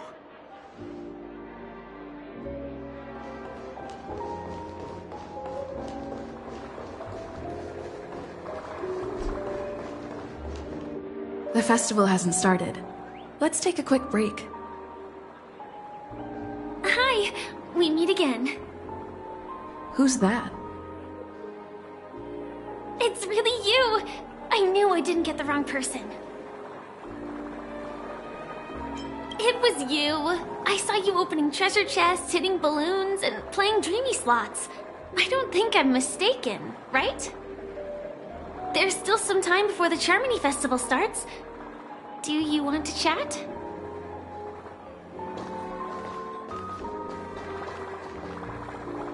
Two murder cases, a showdown with the IPC's ambassadors, the legacy of the Nameless, and a remnant of the Order who dreams of creating a paradise in place of the Eons. You guys even ended up shattering the dream. It's truly been quite a vacation. It's a good thing that you guys managed to overcome all those difficult problems. Congratulations!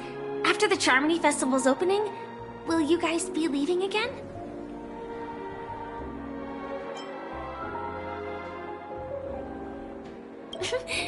There will always be somewhere. After all, you guys are on the path of the Trailblaze. Before joining the Stellaron Hunters, Elio told me that this journey will tell me how to live on. That's all he said. As for the rest, it's up to me to find out. So, I'll pay extra attention to any leads that will let me live on. This trip to Penacony is no different.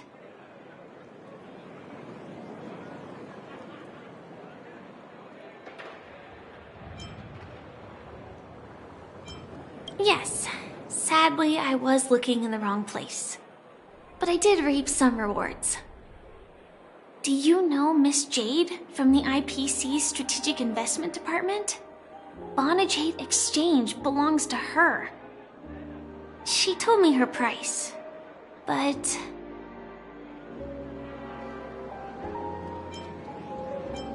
No. But what she wanted wasn't my answer either. Of course, I want to live on. But... what fate owes me? I want it paid back, not passed on. No one else should be involved because this is a grudge between me and fate.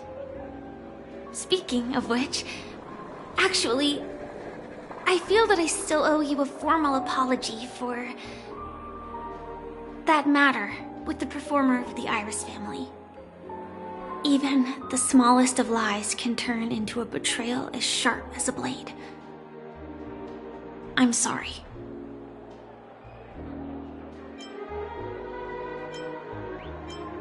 It was an emergency, so I never had the chance to formally apologize to you. And admittedly, I was the one to blame. To me, hiding is much easier than being honest. Yet, I still want to try expressing my emotions as any ordinary person would. It's that girl! Get moving! Arrest that criminal before the Charmony Festival's opening ceremony starts! I can't believe they've chased me this far. Looks like we have to say our goodbyes. Don't worry about me, just go and enjoy the ceremony. The script hasn't reached its end yet. We will meet again.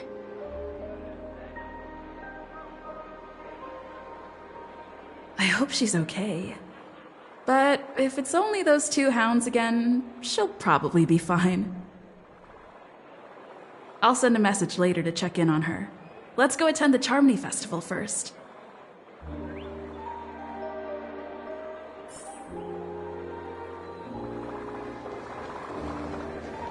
Let's take a seat here. Everything is settled. But there's still some time left. Maybe I should take a walk. Forget it. I've done enough walking around already.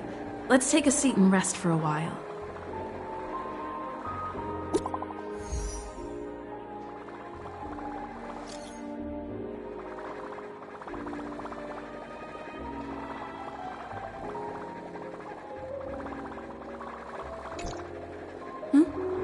Looks like I don't have to worry about her. Let's wait for the opening ceremony to start.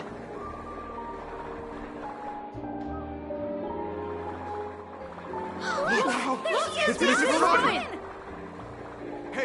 Hey, Miss Robin! Hey, Miss Robin! Over here, Miss Robin! Miss Robin! Miss Robin! Miss Robin! Glory to the family!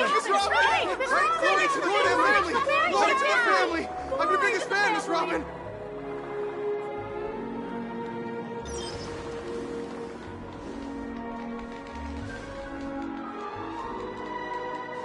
Distinguished guests, fellow family members, ladies, gentlemen, and friends from all over the cosmos.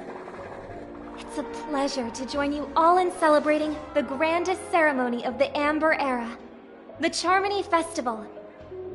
Firstly, on behalf of the Penacony family's 5 major lineages,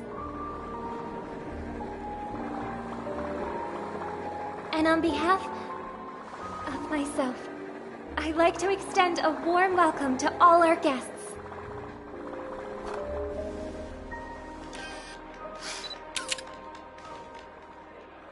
As you all may have noticed, this year's Charmony Festival is far from regular. Thanks to the efforts of everyone, this celebration is unprecedented in scale, with factions from across the cosmos in attendance. Not only that, the customary opening ceremony held at the Penacony Grand Theater has now moved to the Radiant Feldspar, the very airship you all stand upon. We invite you to express your warmest applause and deepest appreciation for OT Alfalfa, head of the Alfalfa family, for his selfless devotion to the Harmony's cause.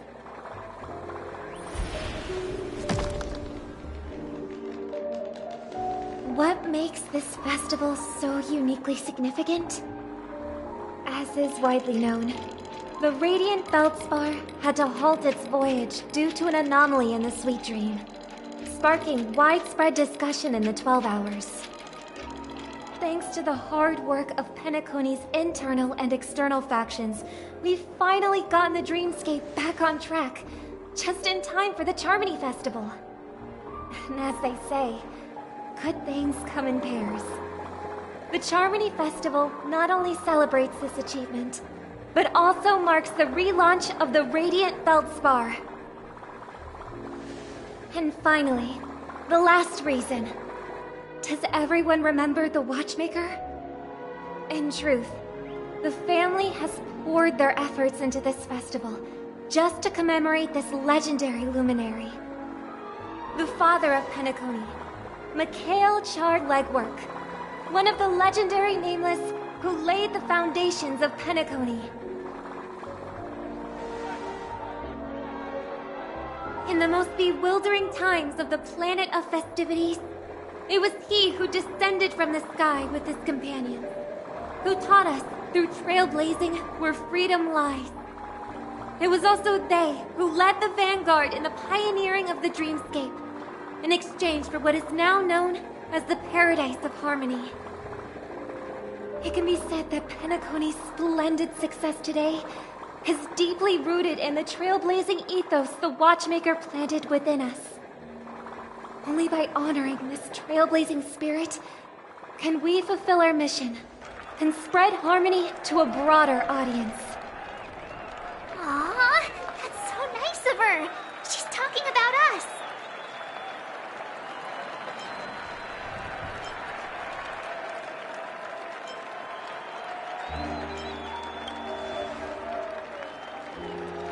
Obviously. Wait, why does that seem so ominous? And now, the Sweet Dream is back on track. All thanks to the Trailblaze, of course. If it weren't for everyone on the Astral Express, we wouldn't be able to successfully host this Charmony Festival.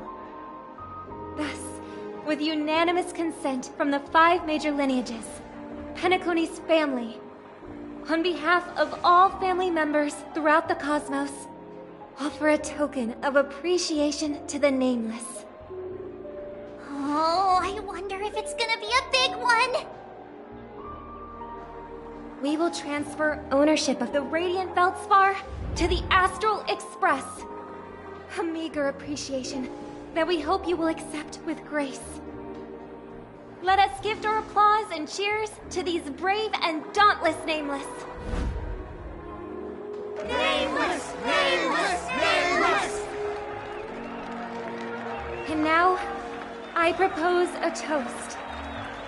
To harmony, to the Trailblaze, to the future of Penacony and the universe, and to the generous Alfalfa family head, Mr. O.T. Alfalfa. Cheers! Cheers!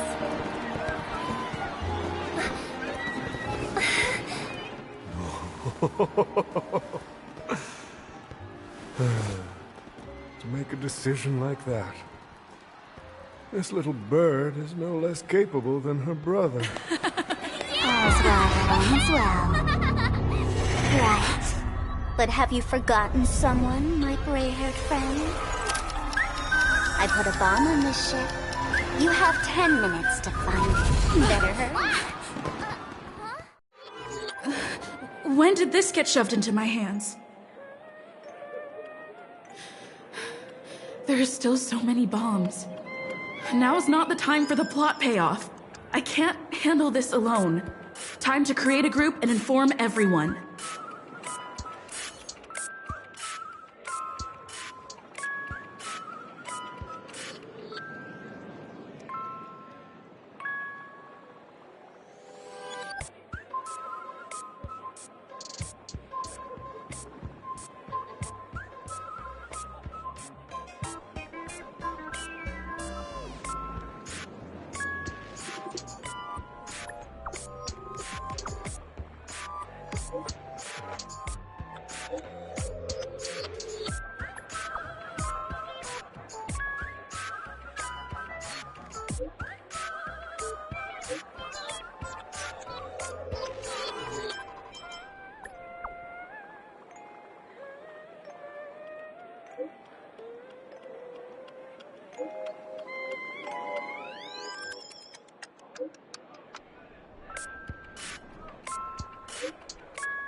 All set.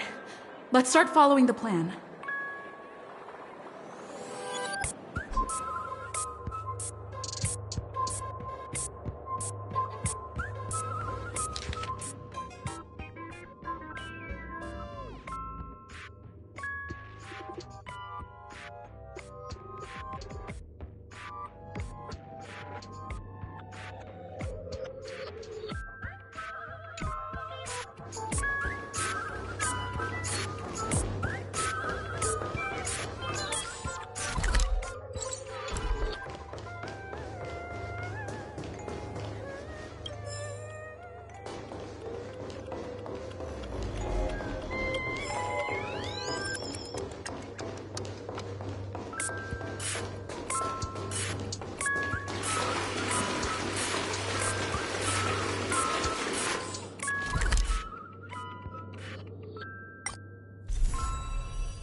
You finally arrived, oh great gray-haired little one. I'm the constable around these parts, and right now, I'm posing as a bomb.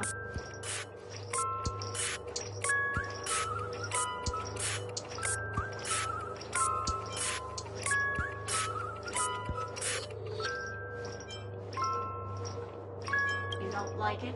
Fine. I'm now the bomb demon then. Satisfied? If not, you'll just have to make do.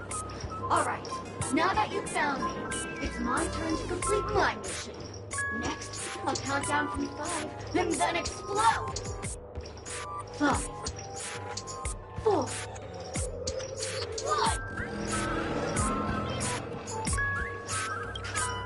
Did I miss a number? Oh, so it is. No matter though. I've never learned how to count before. I mean, Bomb Demon Doll has never learned how to count. I'm not even a real bomb. Was it surprising? Shocking? Horrifying? No? Really? Fine. That's too bad then. You really don't know how to grow up.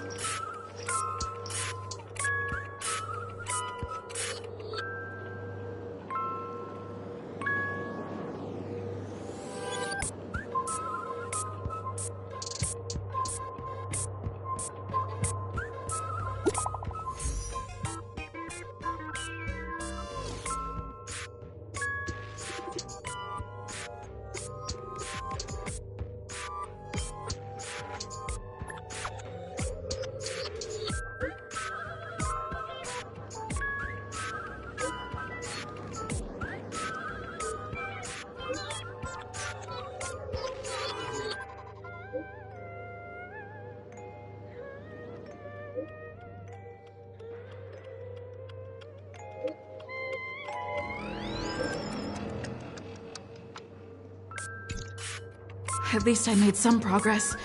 Gotta keep working at it.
Again. I am Penacony's famed detective. Got yourself into a pickle? I'm more than happy to help. But unfortunately, I'm preoccupied with a couple of unsolved cases. So, you'll have to wait your turn.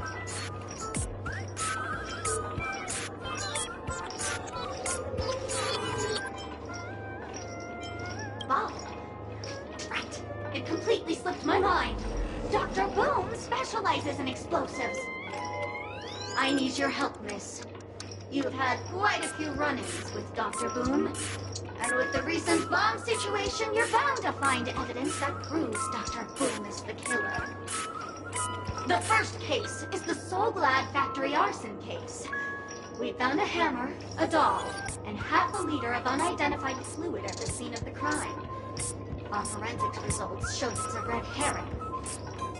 The second case is the Blue Hour auction robbery. A gang of masked thugs broke in, stole a fragment of the Astral Express, and left behind a large hammer, a doll, and a half-dead red herring at the scene. Those are all the details. The way I see it, there must be a link between these two cases that will be the key to exposing Dr. Boom. I trust in your deduction. Which piece of evidence do you think is the deciding one?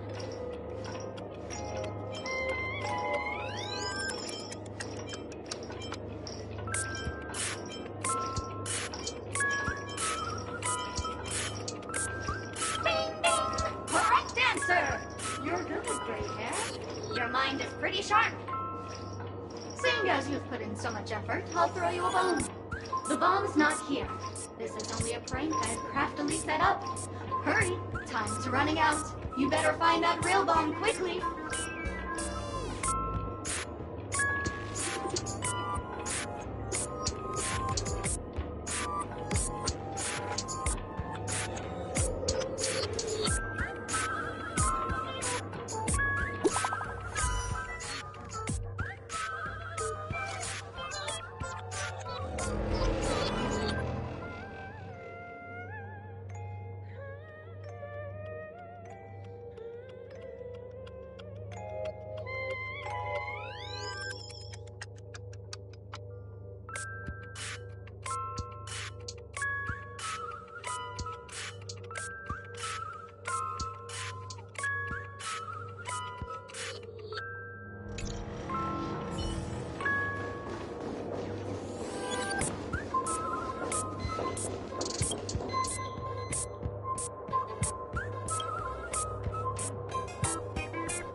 You can call me the Director Doll. I often use this name in film credits. If you didn't know, I'm the one who directed the entire farce in Penacony. As the leading lady of the show, what did you think? Feel free to share your thoughts. Well, actually, due to the current plot requirements, you're only allowed to say one line. So please try and resist the urge to share your thoughts.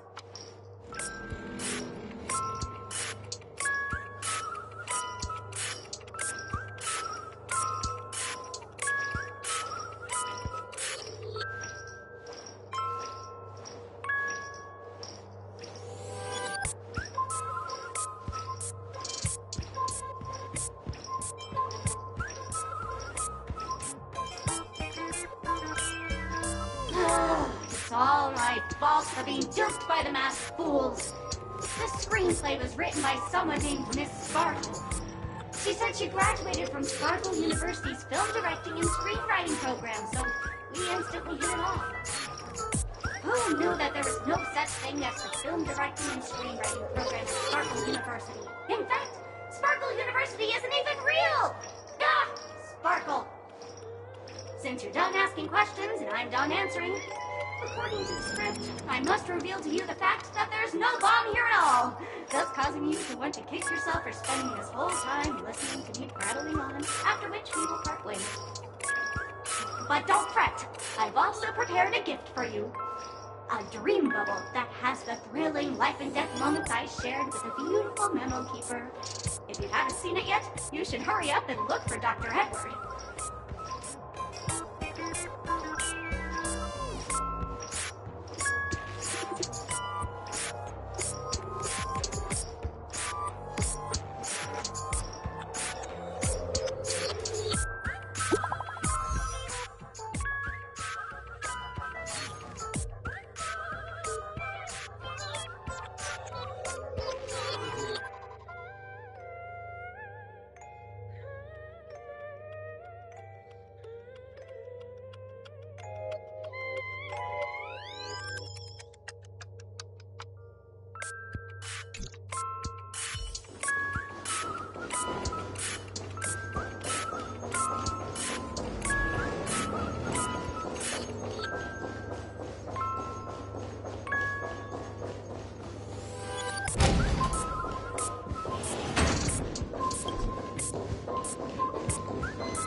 Hello, I'm a bomb. There's still some time before I explode, so you can take a look around first.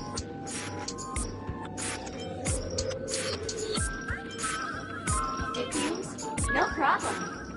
Executing self-diffusing program. This won't take long. Now playing Never Give Up, Never Surrender by the trending superstar Astrictly from the Epsilon 12 system. Oh, hang on.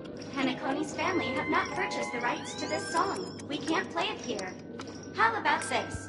I'll recite it for you. Next up, please enjoy a recital of Never Give Up, Never Surrender.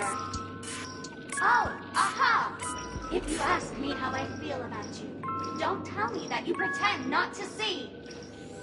They will never give you up, never make you sad. They will never give you up, never make you cry. They will never say goodbye to you, never tell lies to hurt you.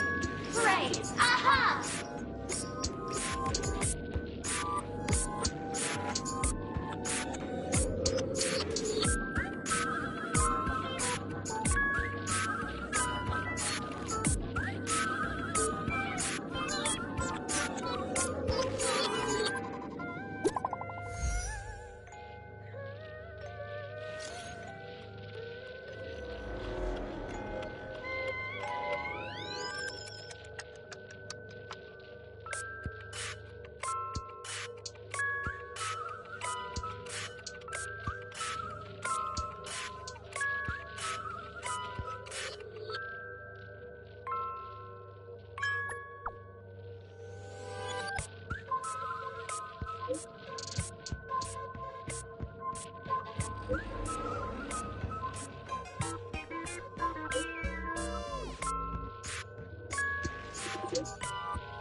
Not much time left. I hope I make it.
Is that...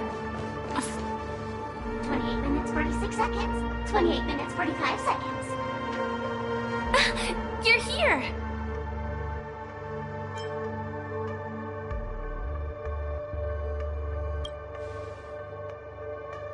The masked fools? Huh. So this really was their doing. Since you're here, I'll just keep it short. Just over half an hour ago, I received a message from an unknown sender and rushed here as soon as I could.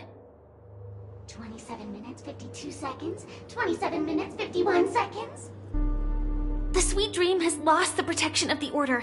If it were to blow up here, the consequences would be unfathomable. I've scrutinized it for a long time, but the bomb's design is incredibly unique, as if it's been locked by some mysterious path force. Apart from its creator, I fear no one knows how to deactivate it.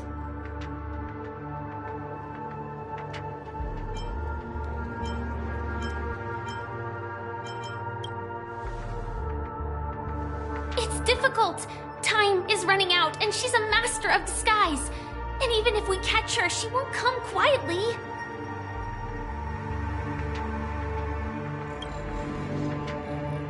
You mean the Watchmaker's guests? That's a pity. Based on my experience, I don't think any of them can turn the tide on this situation. The Memo Keeper may be able to teleport the bomb to a deserted location, but... I have found a note inside the doll.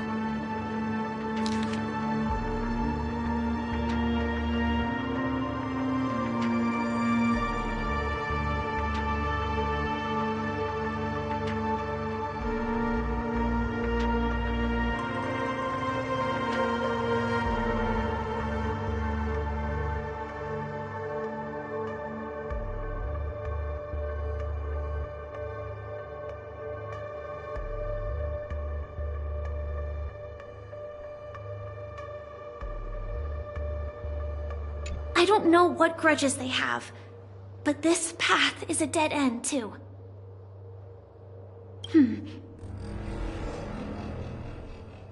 Actually, there might be another way.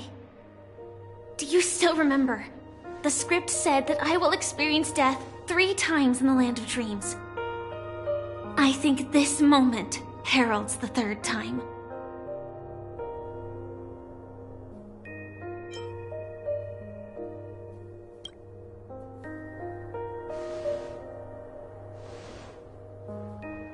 You may already know that I have no way of evoking dreams. I employ a Stellaron Hunter's special method in order to enter dreams instead. This allows me to perform feats that typical dream chasers can't. As long as I can bear the pain of the Memoria pressure, I'll be able to dive into the primal memory zone beyond the dream and extend a lifeline to the Radiant Feldspar. I will take this bomb into the depths of the dreamscape, as deep as possible where there are no living souls around.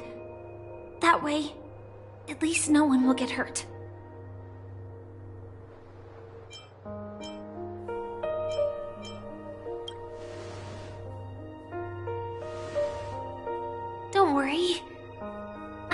that this Firefly armor will be enough to take me to where I need to go before the countdown ends.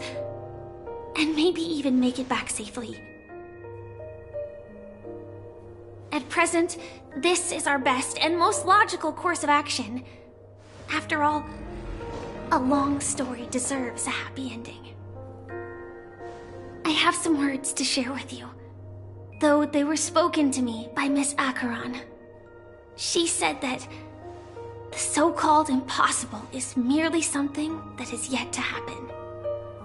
At the moment, there are so many things that seem impossible, but are they really never going to happen? Maybe it's just that the moment to disprove these impossibilities hasn't arrived yet. Whether it be a literal ending, suffering akin to death, or a harrowing deathscape. Before the appointed destination arrives, they are all the same. Yet I can still make myriad choices. I also firmly believe that when that moment arrives for us to make a choice, the answer to our end will already be within our hearts.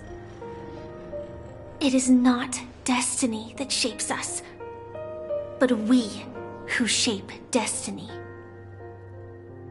The Astral Express and the Stellaron Hunters are like light and shadow. We walk on different paths, intertwined, moving forward and growing together. Maybe the end is predestined, but it is not today. Since things are going too well, let's speed up the countdown. Human life is short, just like fireflies to a flame.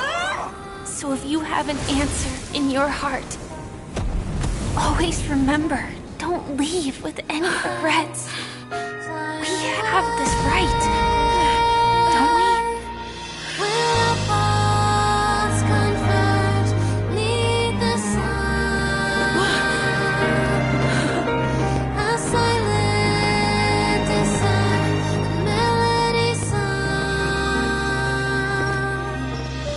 Since you care so much about other people's safety, why don't you go take a closer look?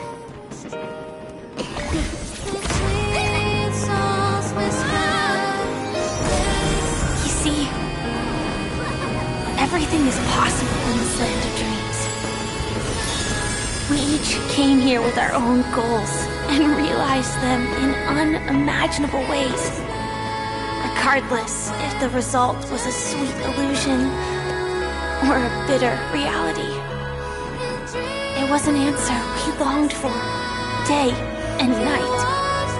So, why do people choose to slumber? I think it's as you said. Because in the end, we will wake up from our dreams.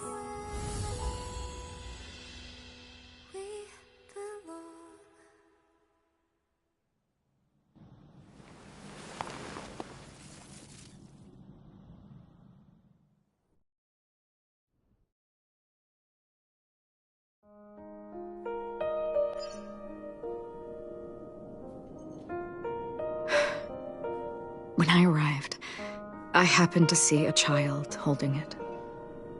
He said the flowers were prepared by Aunt Jessie for the watchmaker and the war comrade he'd missed his whole life. Mikhail would place 2 bunches of flowers here year after year. And after he left, it became 3. Your wishes will always be remembered by someone. Now, Penacony, as you hoped, has welcomed the dawn after a long, dark night. The path forward may not be a bed of roses, but at least people are prepared to step forth towards freedom. Tiernan, you can go home now. While the Nameless are also preparing for the next stop of their voyage.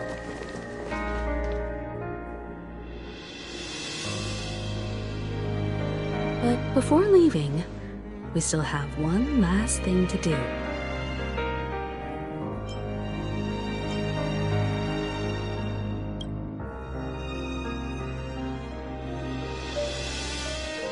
A fitting end to the tale of the departed.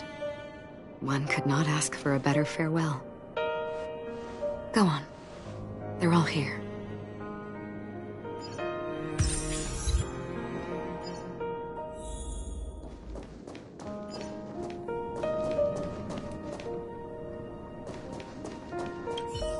A fitting end to the tale of the departed. One could not ask for...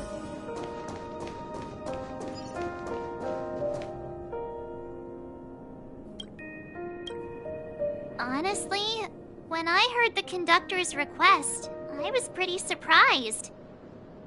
The Nameless. Those who trailblaze, doing good deeds but never seeking recognition. After all this time, how would we even find those 3 people in such a vast place like Penacony? But it seems, in the land of the dreams, anything is indeed possible. History may not remember the names of the dead, but the stars will attest to their journeys.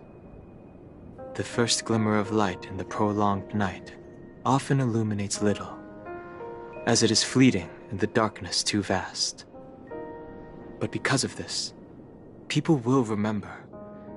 As long as something shines in the night sky, then when the first star falls, countless more will follow, streaking across the horizon. Brooklyn Tiernan, Rosalina J. and Estella, we raise a toast to you, trailblazers of the Silver Rail. A toast to history that no longer remains silent. The passionate and courageous pursuit, and a voyage that traverses the stars.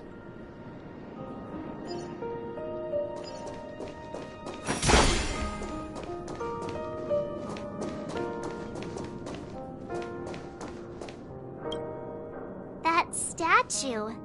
It wasn't here last time.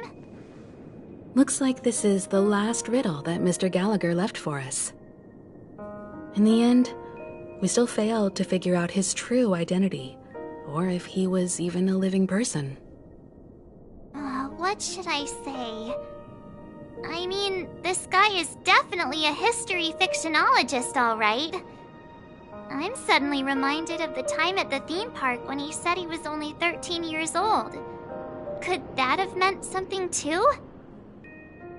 Either way, he's an enigmatic character for sure. At least our journey together in Penacony was real enough. And his loyalty and love for this land must have been real too, right? Gallagher, we raise a toast to you, the slumbering hound. To the festival's invitation, to all lies and the singular truth. If we ever meet again, please don't talk in riddles.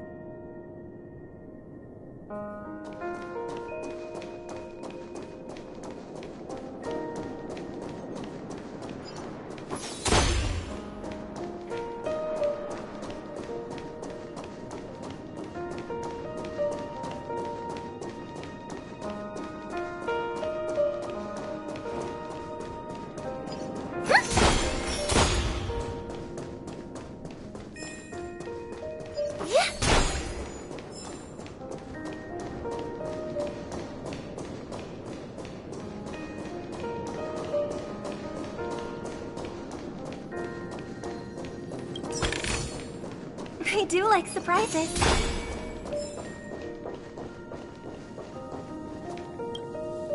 Is the Astro Express ready to depart Penacony?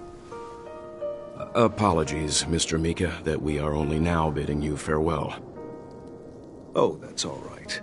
You've all done so much for the Watchmaker, and we are forever indebted. Allow me, as the representative of Dreamflux Reef, to make another toast to all the Nameless. What will the people of Dreamflux Reef do now? Many will continue to live here. Those accustomed to being awake will mostly have a hard time getting used to a life of darkness with their eyes closed. Though the order has faded, there must be someone to watch over this primal memory zone. Penacony's nights are long, and there are many who are still far from a good night's sleep. As for the sweet dream over there, we're still managing without it, aren't we? Mika and residents of Dreamflux Reef, we raise a toast to you, watchers of the long dream. To your tenacity throughout time, to each sorrowful night, and to the dawn that is finally upon us.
In the end, we still came full circle. This trailblazing expedition started from the moment you and a bellboy ran into each other. After going on a journey of many twists and turns, they still ended up where they started. Just like a clock's hands that turn round and round, the start and end of each day will always land on 12 o'clock, the advent of time moving forward. There shouldn't be much left to say. This entire adventure started because of you, and should naturally end with you. And then, a new page will be turned. Mikhail Char Legwork, we raise a toast to you, watchmaker of the land of the dreams, nameless of the Astral Express. To Penacony's past, present, future, and the child's unwavering dream unto death. With that, our duty as nameless should be complete, right? The trailblaze can illuminate the way. But ultimately, the future of a world belongs to those who live in it.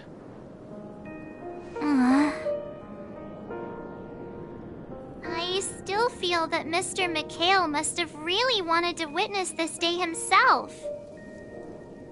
What's on your mind, March? Just a strange feeling. I had it a few stops ago, but it's super strong this time. Why not talk about it? Maybe everyone's thinking the same thing. I can't help but think that whether it's Mr. McHale, Mr. Tiernan, or Madame Rosalina, their lives must have been long, and they must have experienced plenty of stories. They were also young once, stumbling and bumbling around just like us, getting into scraps and mischief, that sort of stuff. Companions, enemies, journeys, adventures, all the sad and happy memories. The everyday that we're used to, they've lived through them too. But those things are all in the past.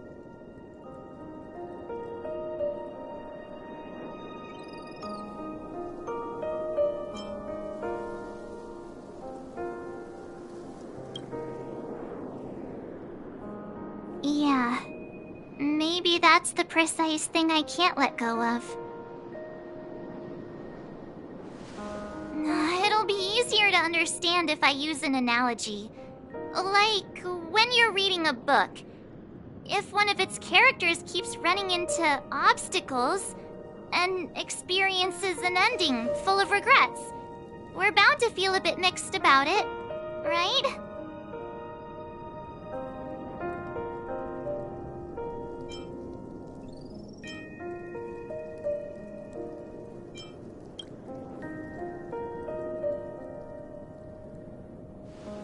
Because we've seen every nook and cranny of their lives, we see these people as special. So, even if there are parts of it that aren't really realistic nor logical, we still hope that their story gets a good ending when it comes. But what if they and we aren't really that special? When Mr. McHale sat in this chair, waiting for the Astral Express to arrive every day, what was he thinking? And if, at the end of his life, he could still firmly say he had no regrets, then what is this regret we feel in our hearts right now? I think each and every one of us is searching for the answer to this very question. The universe is vast, and our lives are but specks. The trailblaze never ends, but against the backdrop of the cosmos, the average person's lifelong journey is merely a short stretch. But it is in this minuscule distance that paths cross and countless worlds connect. The universe may not remember every person who leaves a tie along the Silver Rail, but we will. As long as we remember, their stories will never end. And what Mr. McHale has left for us is his answer to this very question. It may not be perfect, but it left a smile on this storied, jaded old Nameless's face at the end of his life. And its meaning will be interpreted by those who come after us. It's not the answer that's important, but what we can learn from others' answers, right? This is what trailblazing is. Sure. I'm really sorry for bringing down the vibe. Quick, Don Hung, tell us a dad joke to lighten the mood.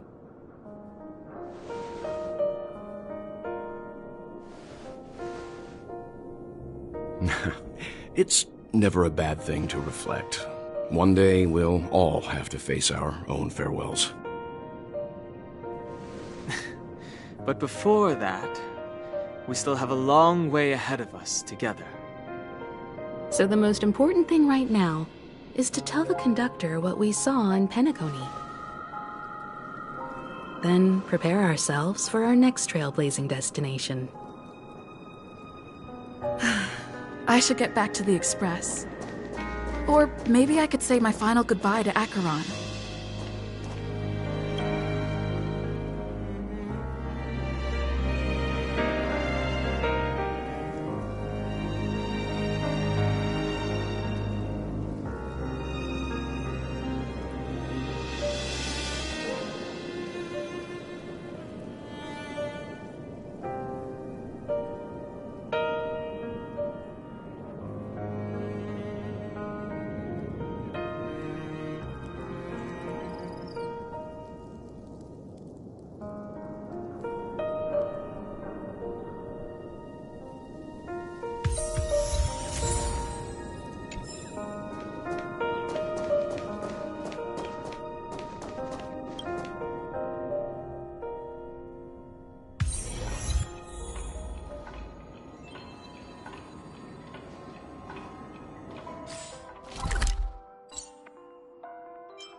Stream forth, the gleam of old blades.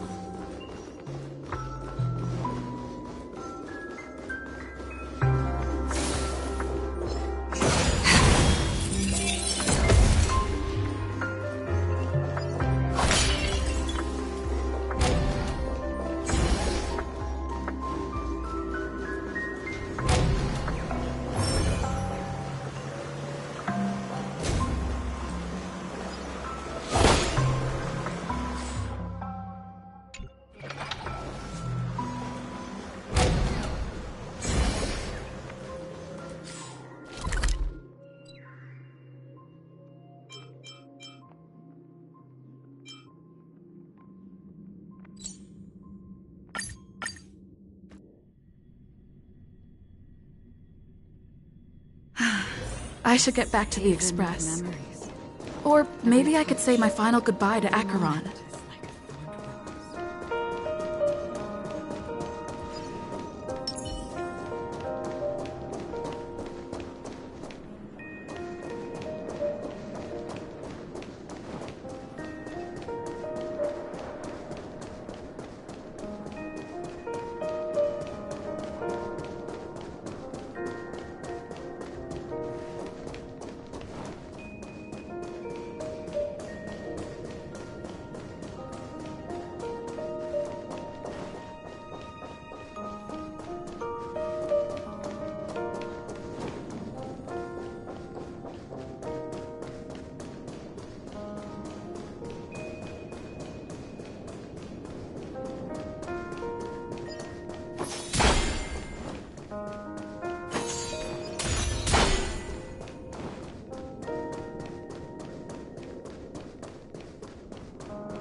Do you still remember when we first arrived in Penacony? Who would have thought our paths would cross in such a way?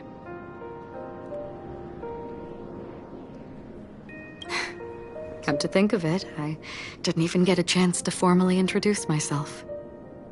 Simply put, I'm a self-annihilator who was cursed by the Nihility. My hometown was destroyed a long time ago, and the whole world was erased beneath their shadow. In order to fight against the cruel end of self-destruction, I went on a journey, in search of a way to sever the chains of the Nihility. After a long and grueling search, I am convinced that my destination lies within the depths of the dark web, where reality and the Nihility are separate. In there lurks a secret called Device 9. One day, I'll reach it. The ocean of stars is vast, and given our destinations, I'm afraid our paths may not cross again. But the trailblazing expedition ahead is always full of unknowns, and my blade is sharp enough to sever fate. As long as we maintain our original resolve, I believe there will come a day where we will meet again. In that case, I must apologize for my rudeness. Do you remember when we first met? I once said you reminded me of an acquaintance. Because of the Self-Annihilator's curse, my memories are stripped away, blurring my past. And after our journey together, what I originally thought were familiar feelings were merely illusions. I believe this was truly our first meeting.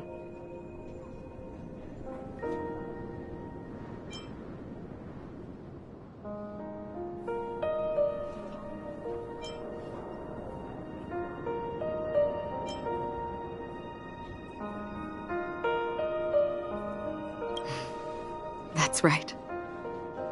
What matters more is not who I am, but what we have done together. This story will forever be etched in my heart. We both still have our own paths to walk. So let's forge ahead. Hopefully, if we meet again, it'll be beneath clear skies.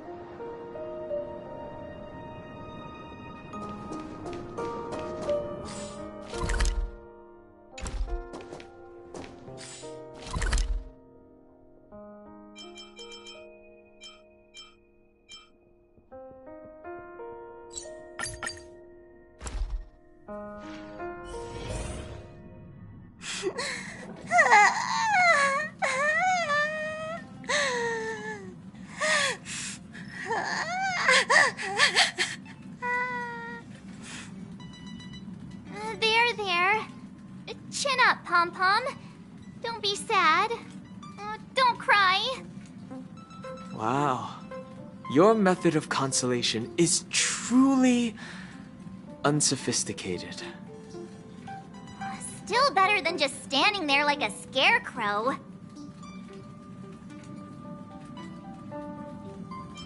How could you say that? Don't be so mean. And while you're here, why don't you help me comfort Pom-Pom? We told Pom-Pom all about our adventure, and they suddenly started crying. I've never seen Pom-Pom so sad before. The conductor never cries. Pom-Pom is never sad. Pom-Pom is just angry. Yeah, angry. No matter where the express stops, you lot always manage to cause chaos. My well-thought-out timetable completely ignored. If you carry on like this, the express is gonna run out of fuel. That's right. Pom-Pom is just angry. It's not because of Misha, Tiernan, Rosalina, and the rest.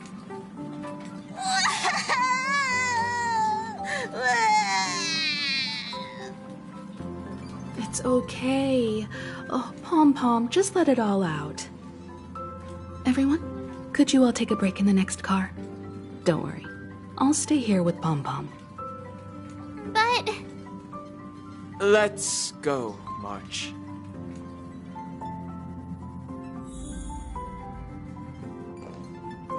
It's okay. Oh, Pom-Pom, just let it all out.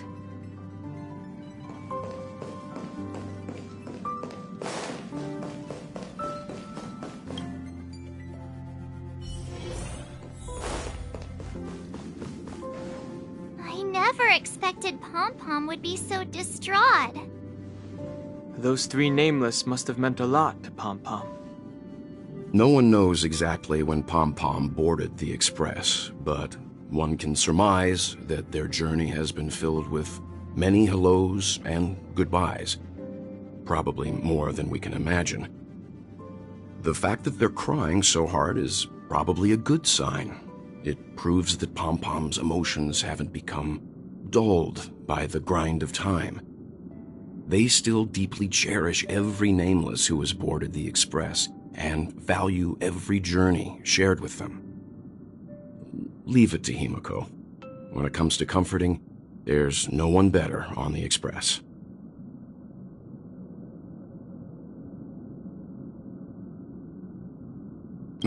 Well, they were a little emotional at the time, but I'm afraid that's not out of the question. Since you joined us, the Express has stayed longer than anticipated at every stop along the way, and to ensure that everyone always makes it back on board, Pom-Pom has had no choice but to delay the warp jump schedule. I see. No wonder I can regularly hear Pom-Pom pacing anxiously up and down the corridor. Turns out Pom-Pom's been silently putting in a lot of work for us. Wow. Different from typical vehicles, the Astral Express converts every trailblaze into the energy it needs to run. Ideally, as long as trailblazing expeditions continue without interruption, the Express will receive a constant flow of energy, much like a perpetual motion machine. But, because of our previous encounters, fuel is being used up much faster than expected. We can probably only pull off 2 more warp jumps at most. Only 2 more? Isn't that super risky? I don't want to become an ice cube floating around in space again.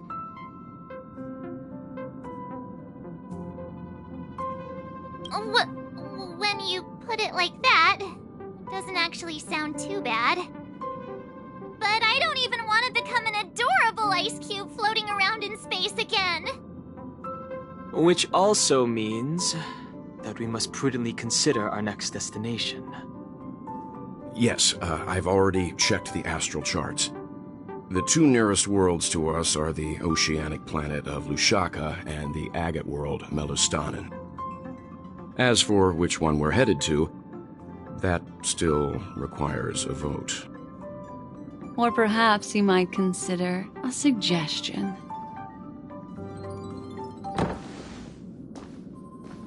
Everyone, we meet again.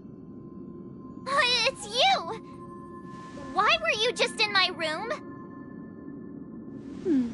It's a very cute room, Miss March. Just like you.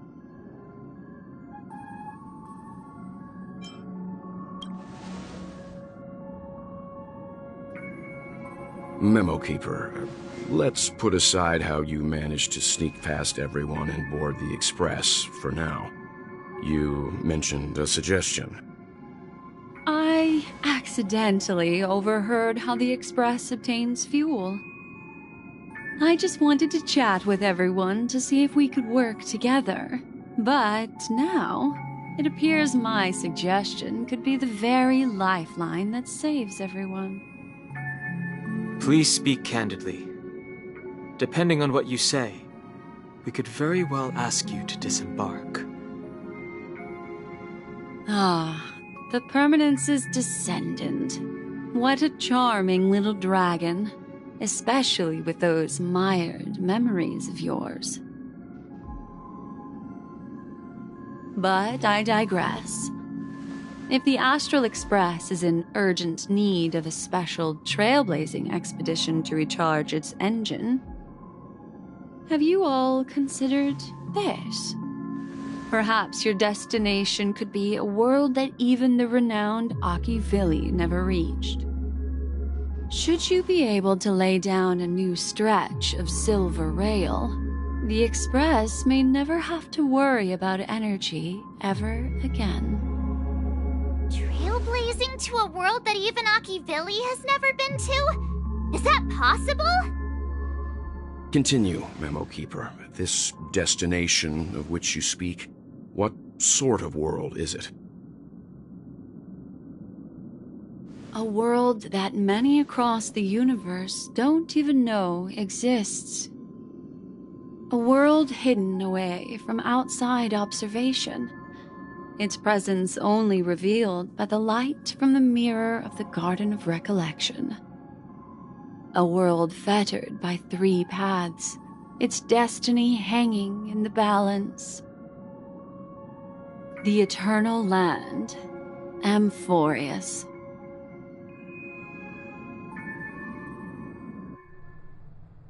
I hope I'm not too late, child. I wasn't expecting it to be you. Don't you know how many sentry posts the family has built? And how hard it is to get you out of here? Looks like my time's up. What do you mean? What time? Negotiation, interrogation, or death. My fate lies entirely in your hands, Lady Bonajade. The dance is done. Why bother with the compassionate pretense and give someone who's about to die the chance to talk? Despite your fall from grace, you still look well. I'm very glad to see that you're so full of verve. Do not insult my pride with half-veiled sarcasm. Have you specially come to see me just to sate your vile vanity? Oh, of course not. I merely came to fulfill your younger sister's wishes. To offer you a generous trade. That is, if you're willing to accept. Robin? To build a true haven where everyone can attain peace. That's the oath between you siblings, isn't it? If I told you there was still a chance to realize this vow, would you be willing to talk to me then?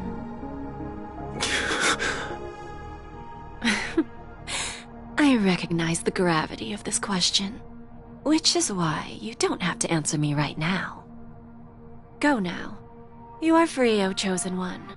who dare to exceed his bounds, sever your wings, descend to the mortal realm, and walk their lands. See what this world is truly like. I will not accept your charity. As I mentioned earlier, it's a trade, and you don't have to give me an answer right now. Rewards are not reaped in a day, and if there's one thing I'm best at, it's waiting. The sweet dream still continues, and the night is still long. You have plenty of time to contemplate your answer. A word of advice for you before we part ways. A word of warning from someone who's been in your shoes before. Life is too short to miss out on golden opportunities.